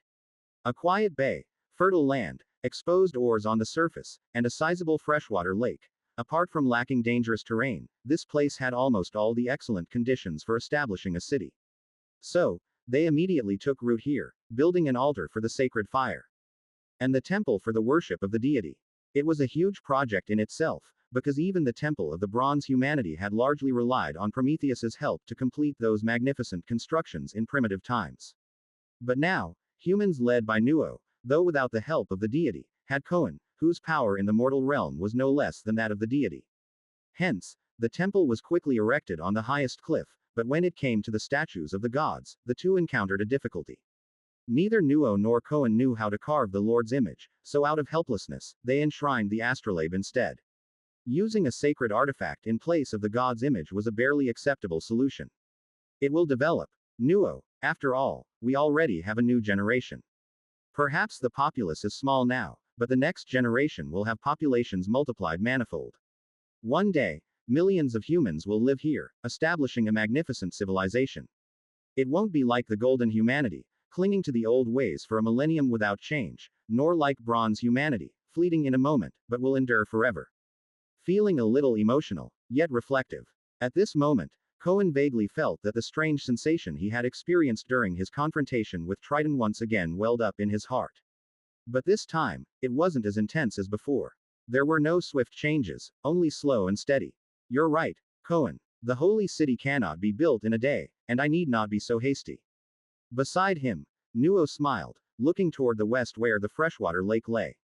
Since they were guided here by starlight, Nuo named it Falling Star Lake, and those water nymphs they encountered along the way settled there. As for now, numerous temporary wooden houses had been built around the area, for on their journey, many humans had become spouses to those nymphs, witnessed by Nuo. Before long, new members would join this freshly built city, their presence heralding that when this generation passes, others will continue the civilization. Buzz. After chatting for a bit more, although it was already deep into the night, Nuo's spirits were still high. Suddenly, a buzzing sound emanated from the only completed building in the distance. Nuo and Cohen promptly stood up, and within their gaze, specks of starlight overflowed from the high cliffs, illuminating the surrounding seas. That is, the gods have finally answered us. First, they were startled, then joy flooded their hearts. Ever since arriving here, Nuo had prayed daily in the temple, hoping for further guidance from the Lord. But during these days, he had achieved nothing and had not even felt the sensation of being watched. Unexpectedly today, a divine sign appeared before them. Let's go. Let's head over together. With a call, Nuo immediately strode towards the temple. The angel, whom they had met only once, had said that she would provide further guidance once they reached their destination. She would bestow them with extraordinary powers, allowing those who believed in God to bask in the glory of divinity to some extent. Perhaps today was the day, yet compared to power, Nuo had many more questions to ask, like how he should compile the teachings for the Lord, ensuring that the faith and their lineage would flow on forever. Before long, the human settlement was within sight.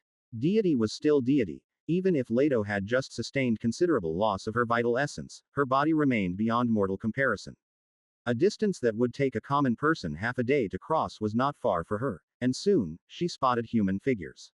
Yet standing here, Leato began to feel surprised and suspicious, for she sensed a faint sun aura on the humans who seemed to be on guard. As this, divine fragments of the ancient god of sun scattered. For a moment, Leato thought these might be the descendants of the god of sun, left unknown when, but in the very next moment, the goddess discerned the difference between this power and that of Helios. The latter's presence was far from as pure. He only represented the orderly aspect of the sun's movement, and when the sun chariot was forged, the inherently aggressive aspect was further diminished. C. 337. Chapter 87. Only one day _3. But the one before them now, despite being so weak as to be negligible, was far closer to the sun itself than Helios. Who? A harsh shout came. Leto's undisguised approach had finally been discovered. Two human guards lifted their torches high, and under the glow of the fire, Leto's figure was seen by them. An unknown female, perhaps some kind of elf, or maybe even a deity or demigod. For a moment, the two guards became anxious. They did not know why this stranger had come nor what she intended to do here. However, across from them, the goddess paid no heed to the mortals' reactions. She simply stepped forward, revealing her own divine essence, and then she spoke loudly. Stand down. I am Leato, daughter of Koios and Phoebe, descendant of Heavenly Father and Mother Earth, a naturally great and born deity. Mortals, I command you to prepare food and a chamber for me immediately, as is your proper tribute to the gods. As her words ended, Leato quietly awaited the mortals' prostration and worship, which was unquestionable. Even if they were followers of other deities, they would still bow to the true form of another god. But after a brief moment, the goddess became angry when she realized that not only did these humans show no intention of prostrating themselves before her, but they were also making the opposite move. One ran back, seemingly to notify someone, while the other kept a wary eye on her. Seeing this, a nameless rage surged in her heart. Leato could not believe that after being persecuted by the heavenly empress, rejected by the gods, even the lowly mortals now dared to act this way towards her. Mortal, I give you one last chance. Although your attitude has already made me forego rewarding you, if you choose to repent now, I can still forgive your offense. With a cold laugh, Leato warned once more. Humans are treasures to gods, but those before her were not her own treasures. Thus, in order to avoid provoking another unknown deity at such a juncture, she had yet to directly punish these shallow believers. To prevent these humans from having never heard of her before, the pressure belonging to a deity was unabashedly exerted by the goddess. If it were not upon the surface of the earth, such pressure could itself crush the mortals before her. The air trembled slightly, the divine oppression even slightly affecting matter, but the result once again infuriated Leato, as the human not only failed to bow to her but instead raised his weapon. Who did he think he was? A servant daring to draw a sword against his master. HMPH. With a cold snort, Leato no longer hesitated. Such humans, even if killed, would not be a concern to any god. After all, regardless of the situation, they were all of the deity race. Just like in later eras, during the age of great seafaring, when humans came to the New World, they slaughtered the natives by day, yet by night, they were good husbands and good neighbors. The benevolence of most people ultimately extended only to their own kind, not to the uncivilized others they saw. So, removing her golden bracelet, Leato casually threw it forward. Under the transcendently powerful force inherent to a divine body, the gold streaked through the air almost in the blink of an eye, striking directly at the guard's body. Clang. However, with the sound of a collision, the guard remained unscathed. A silver light covered the surface of his body, and instead, the bracelet itself was repelled and flew away. Who? First startled, then abruptly turning around. That was where the power came from, saving the human just now. Leato was about to question the comer, but she froze in place the next moment. There, two figures, one red, one white, were slowly walking their way. So, the presence you sensed comes from her. Having casually saved the human's life, Hecate did not spare him a glance. The goddess of the magic net cared not for the life or death of a stranger. She did so half because of the familiar essence deep within the dwelling, and half because of that woman. Encountering each other here was somewhat unexpected for her. Although many years had passed, Hecate still remembered certain events quite clearly. Quote. Yes, do you know her? If the relationship is not good, then let's go. Noticing that the atmosphere was a bit odd, Selene, standing aside, said quietly.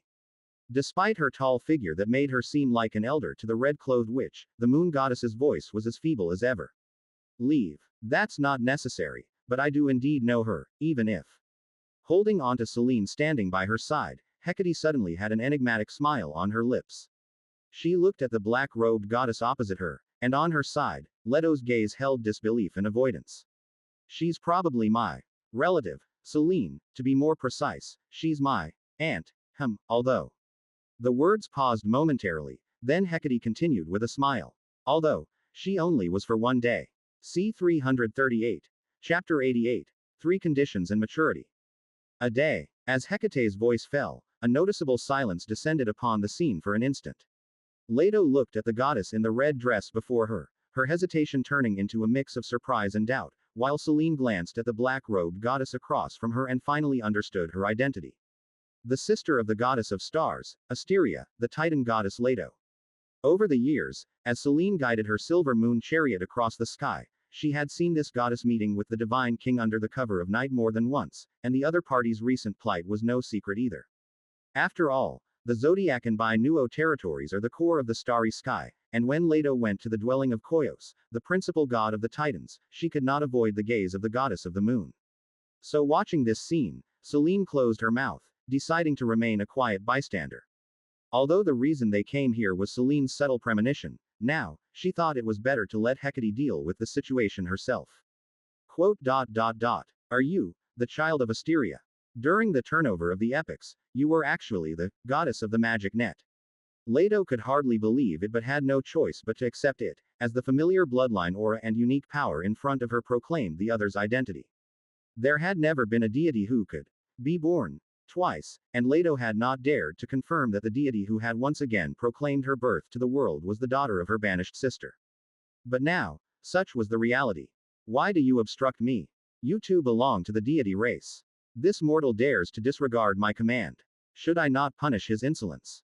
Having recognized the visitor, Leto's aura softened slightly, but her attitude toward the just escaped mortal remained unchanged. Deity race. Are you referring to me? Raising an eyebrow, Hecate's lips still bore a smile. It seems that was the case. I once was a Titan deity, but just like our kinship, it probably only lasted a day. Hecate had observed every event that had ever taken place on Mount Othrys through the reenactment on the slabs. That fateful negotiation that decided her fate, Leato didn't have the standing to be present, but the goddess's stance was unmistakable. When she was exiled to the earth, and even when she vanished quietly among the tribes of humans, the humans at that time pleaded for forgiveness in their worship of the deities, but the outcome was obvious. Not a single deity spared a glance, including the goddess of stars and Leato. It was as if she was forgotten, or rather, no one wished to remember such an unfortunate symbol. Of course, Hecate didn't harbor much resentment against them. After all, the thin familial affections among Chaos's deities were not an exception. At most, she chose not to see them as kin. In comparison, it was her nominal father and maternal grandmother who truly left a lasting impression on the goddess of the magic net. Cast into the abyss for a permanent solution, and even that didn't quite satisfy them. Thinking this, Hecate couldn't help but smile again. It was a pity she had not been able to find the whereabouts of Perse, the god of material destruction. Given his extraordinary divine power and close kinship with Creus, the god of meteorology, he should not have disappeared without a trace. The goddess of the magic net pondered, and across from her, Leato was becoming aware of the indifference under Hecate's smile. But indeed, the decision back then had come from the former divine king and her own divine parents. If the other party was indeed a true god, it would be understandable for her to be discontent with it. It was merely an accident, Hecate. There has never been immortality at birth, and no deity of lower rank than a territorial god has appeared since you. Perhaps your innate godhood was obscured, or for some reason, it failed to manifest, resulting in a misjudgment. You have already become a true god. Cronus, who exiled you from the Titan deity clan, is nowhere to be found. The new king of all gods has already acknowledged your status. You should stand alongside the pantheon. And end up like you, with nowhere to go in Hera's presence, unable to demonstrate your might before mortals. You should thank me, otherwise you'll soon realize that even in front of mortals, you can't show any might at all. Without mincing words, Hecate mocked, pulling the nearby Selene closer to herself. It was because of her that they had come here. Why was she hiding behind now? Since it's you, that makes things simpler. You've been fleeing everywhere because of Hera, even carrying the child of golden mane. With a light snort, Hecate continued. I can solve the difficulties you're facing, but you must agree to 3 conditions of mine. What conditions? Leto's spirits lifted, the anger stirred by Hecate's words instantly quelled. Right now, what Leato wanted most was to resolve the divine authority of the heavenly Empress Hera and bring forth her children with the divine king without issue. For that, there was nothing she was not willing to give. That thing you sensed, is it on her? Without answering immediately, Hecate turned instead to ask Selene. I don't know. Perhaps, it's not an object. Confused, Selene glanced again at the distant black-robed goddess. She indeed had felt something deeply connected to her, but standing here, the goddess of the moon started to doubt. Because she felt the object of that connection seemed to be Leato herself. C 339. 88. 3 conditions and maturity _2. Well then, whatever it is. Nodding her head, Hecate said to Leato. You have something related to the moon, although I do not yet know what it is, I need it. I also want to know everything about Persephone, all that you know you must tell me. Finally, this is the first and also the last thing I will do for you. After this, we are even. Even. What do you mean by even? Leato could understand the first 2 conditions. The godhood of deities could sometimes produce some unexpected senses. Perhaps she indeed possessed some moon-related item that she was not aware of, and since the other party wanted it, she may as well give it to her. As for the whereabouts of Persephone, that was Hecate's father god, and although it appeared that neither side recognized this connection much, Leato had no intention of concealing the other's whereabouts for her. Moreover, she herself was not very clear on Persephone's exact whereabouts. But the last condition, had Hecate ever owed her anything? You do not need to know, you just have to be clear that after this, we are even. After a moment of silence, Hecate said with a smile. All right, I agree. Nodding her head, Leato did not dwell on these other matters. By the Styx River as my witness, as long as you can rid me of Hera's power, I will agree to your 3 demands. Nodding in agreement, as Leto's words fell, the power of the Styx flashed and was gone. Across from her, watching the goddess make her decision without hesitation, beneath Hecate's smile was a slight coldness. Indeed, just as she had thought, the swaddling that had once wrapped the infant girl as she fell from Mount of the Gods, although it was transformed by the goddess of nursery's divine power, it was never truly an act of familial love, but rather an instinctive reaction after delivering her sister's child. But this was just as well, for in the future in this world, whether it be the stars or the land, the ocean or the abyss, there were no longer any family worth her concern. She came to this world alone and she would walk it alone. Suddenly feeling her hand being held, Hecate looked at Selene beside her, but in her companion's worried eyes, she simply shook her head with a smile. I am fine, Selene, just remembering some past memories. Let's go. Breaking Hera's power is not difficult. Power from the divine court can naturally be solved by the divine court itself. Waving her hand, Hecate looked towards the human settlement not far away. However, this does not mean you are safe. Unless you can make Zeus stand up for you, the past few years may have been just the beginning. Delphic Great Plains. The impending birth of Leto's children affected the fates of more than one deity. In fact, those who perceived them were not limited to the moon goddess and the spirit realm. The secluded mother of light was one of them, but Thea had already seen the simple logic of reality's laws. It would not allow divine authority too powerful to accumulate on any unchecked existence, so faced with the destined division of godhood, the goddess was quite open to it. Another one touched was the golden apple tree, which had instincts but no thoughts. Just as the true son had nothing to do with Leto's son at first, the divine authority of the goddess's other child never included the moon originally. She was the master of the wilderness, protector of forests, a symbol of the hunt, the goddess who wielded the golden bow, and one of the symbols of pure maidenhood, so at this moment, the true progenitor of plants was also touched by unknown forces. Perhaps stimulated, following it, under Moanda's gaze, the fruit that had been nearly complete matured at a speed visible to the naked eye. The 2 successive changes had brought the fruit, which the nymphs had estimated to need 300 years to mature originally, close to perfection.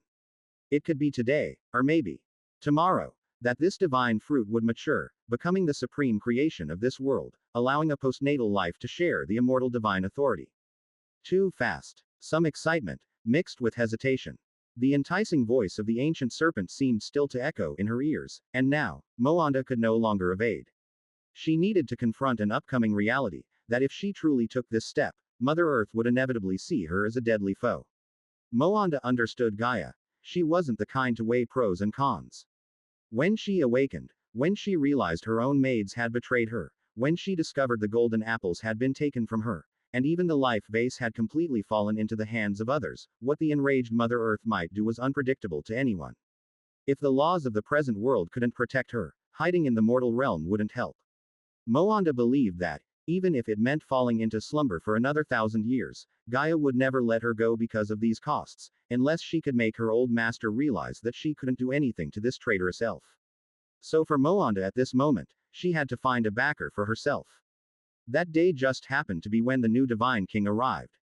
Whether it's him or not, I can go and see at that time.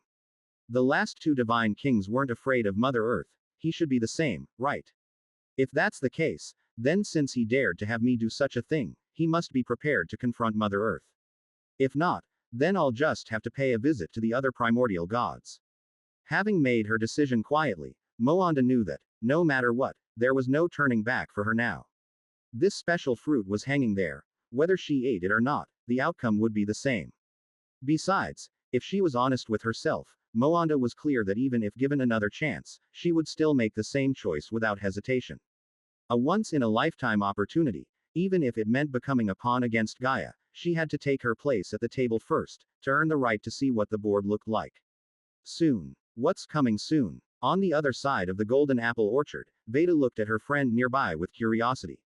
For the past few decades, her friend always seemed to be muttering to herself. I mean the fruit of the golden apple tree. Moanda replied directly, her lips pressed together. She knew that to others, that fruit looked no different from a normal golden apple. As expected, upon hearing the explanation, Veda simply nodded in agreement. Indeed, this divine fruit, which had started to develop from the turnover of the epic, indeed grew faster than usual. That is strange indeed. Usually, It takes hundreds of years for one to mature, but this one is growing so quickly. Raising her head, listening to the rustling sound of the wind brushing through the golden leaves, the nymph remained as carefree as ever. Yes, Veda, perhaps it's just meant to be. Smiling, Moanda turned around. At the end of her gaze, shadows covered everything below the tall, continuous mountain range, and there stood the Temple of Delphi. The Panassus Mountains, where the deity had descended not long ago. If it were the past, any deity approaching Delphi, regardless of their purpose, would definitely come to pay respects to Mother Earth, to show their reverence for the Mother Goddess. But with the slumber of Mother Earth, this place was as if forgotten, no longer able to attract any deity's attention. This was normal, for even Mother Earth's maids were valuable only because of the god. Just like those humans who had died in the Great Flood not long ago, although Moanda had never seen them, she could guess the reason for their deaths. It was simply because they were no longer of value, so the deities wanted to replace them with a new batch, that's all. Veda. Turning slightly, Veda looked at her friend beside her with confusion. Soon, when they look at me again, it will not be because of someone else. With a calm facial expression, at that moment, the nymph recalled the day that was the most memorable in her memory. The Queen of Gods greeted, the Divine King gave thanks, even though it wasn't for her, but after that day ended, a trace of wild ambition was born in Moanda's heart. One day, she too would stir the winds of the entire world with a messenger, a golden apple, just like Mother Earth. Soon, leaving the golden apple orchard, Moanda headed towards the oracle. There should be a place for me in the heavens. C 340. 89 Gifts and Birth. The special fruit would still need a day or two to ripen, and outside the not yet constructed city, the figure of the black-robed goddess had already disappeared without a trace.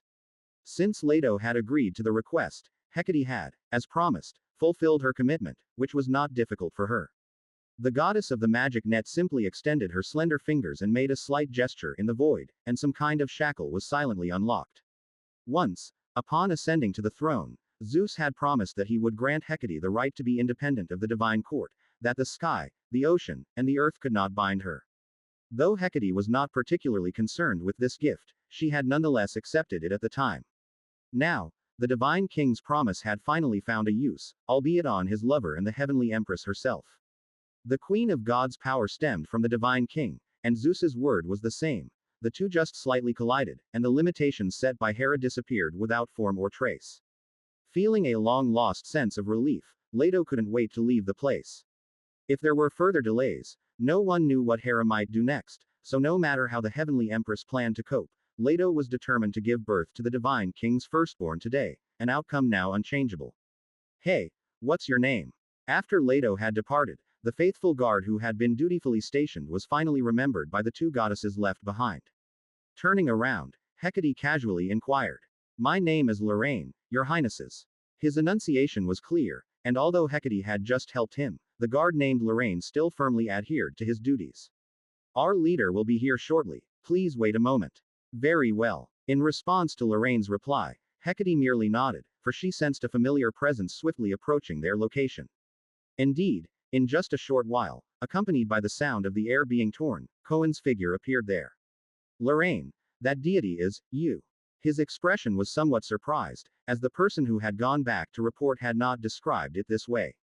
He had told Cohen that a woman claiming to be a Titan deity had arrived here, and her demeanor was not friendly. Given the human survivors' experience of a world-ending flood, one could imagine their perception of the old gods.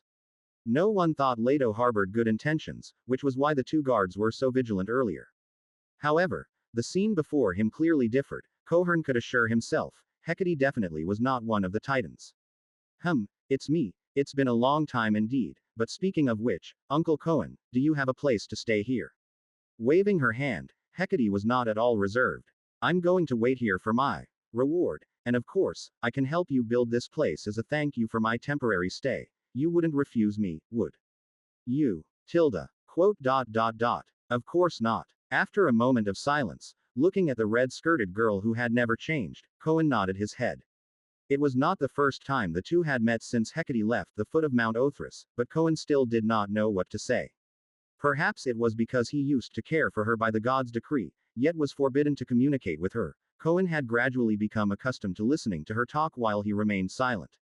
However, recalling the divine oracle Nuo had received earlier, he turned to look at Selene beside him, and this sudden attention made the moon goddess involuntarily step back, as if she had forgotten her years of witchcraft training. What are you going to do? The human leader, also the unanimously elected high priest, has received a divine oracle that today, 2 moon goddesses would come here, and the Lord's angel has brought a gift for each of them. While the whereabouts of the other moon goddess were still unknown, the one before him was undoubtedly one of them. Come with me. It's modest, but this is all we have for now. Passing through the gate between wooden fences, the human settlement was revealed before the 2 goddesses. As Cohen had said, it indeed appeared quite rudimentary. The ground was merely compacted, with no defined roads or dwellings. Instead of resembling a city, the place seemed more like a temporary encampment. Since the population was small, the living area was also not extensive, and it didn't take long for Hecate to encounter Nuo. Overseeing the team, organizing tasks, after several years of experience, Nuo had transformed from a young man of only faith and goodwill into a competent leader. He was dressed in a white ceremonial robe, approaching the 2 goddesses from afar. Are you their leader? Curiously observing her surroundings, what caught Hecate's eye the most was the temple atop the sea cliff. I thought Uncle Cohen was still in charge here. Like with the golden humanity, you don't look much like a fighter. And compared to the past humans, you seem quite different. At least their reaction to seeing a deity was not like yours. Leader is merely a title. Maybe it's because I'm more acquainted with them. As for the difference in attitude, the people of old did not truly understand what they called God. They believed gods to be lofty and grand, beyond their reach, but the great flood made the survivors see the true nature of most who claimed to be deities. Smiling, Nuo spoke gently, as if he had forgotten he was conversing with a deity.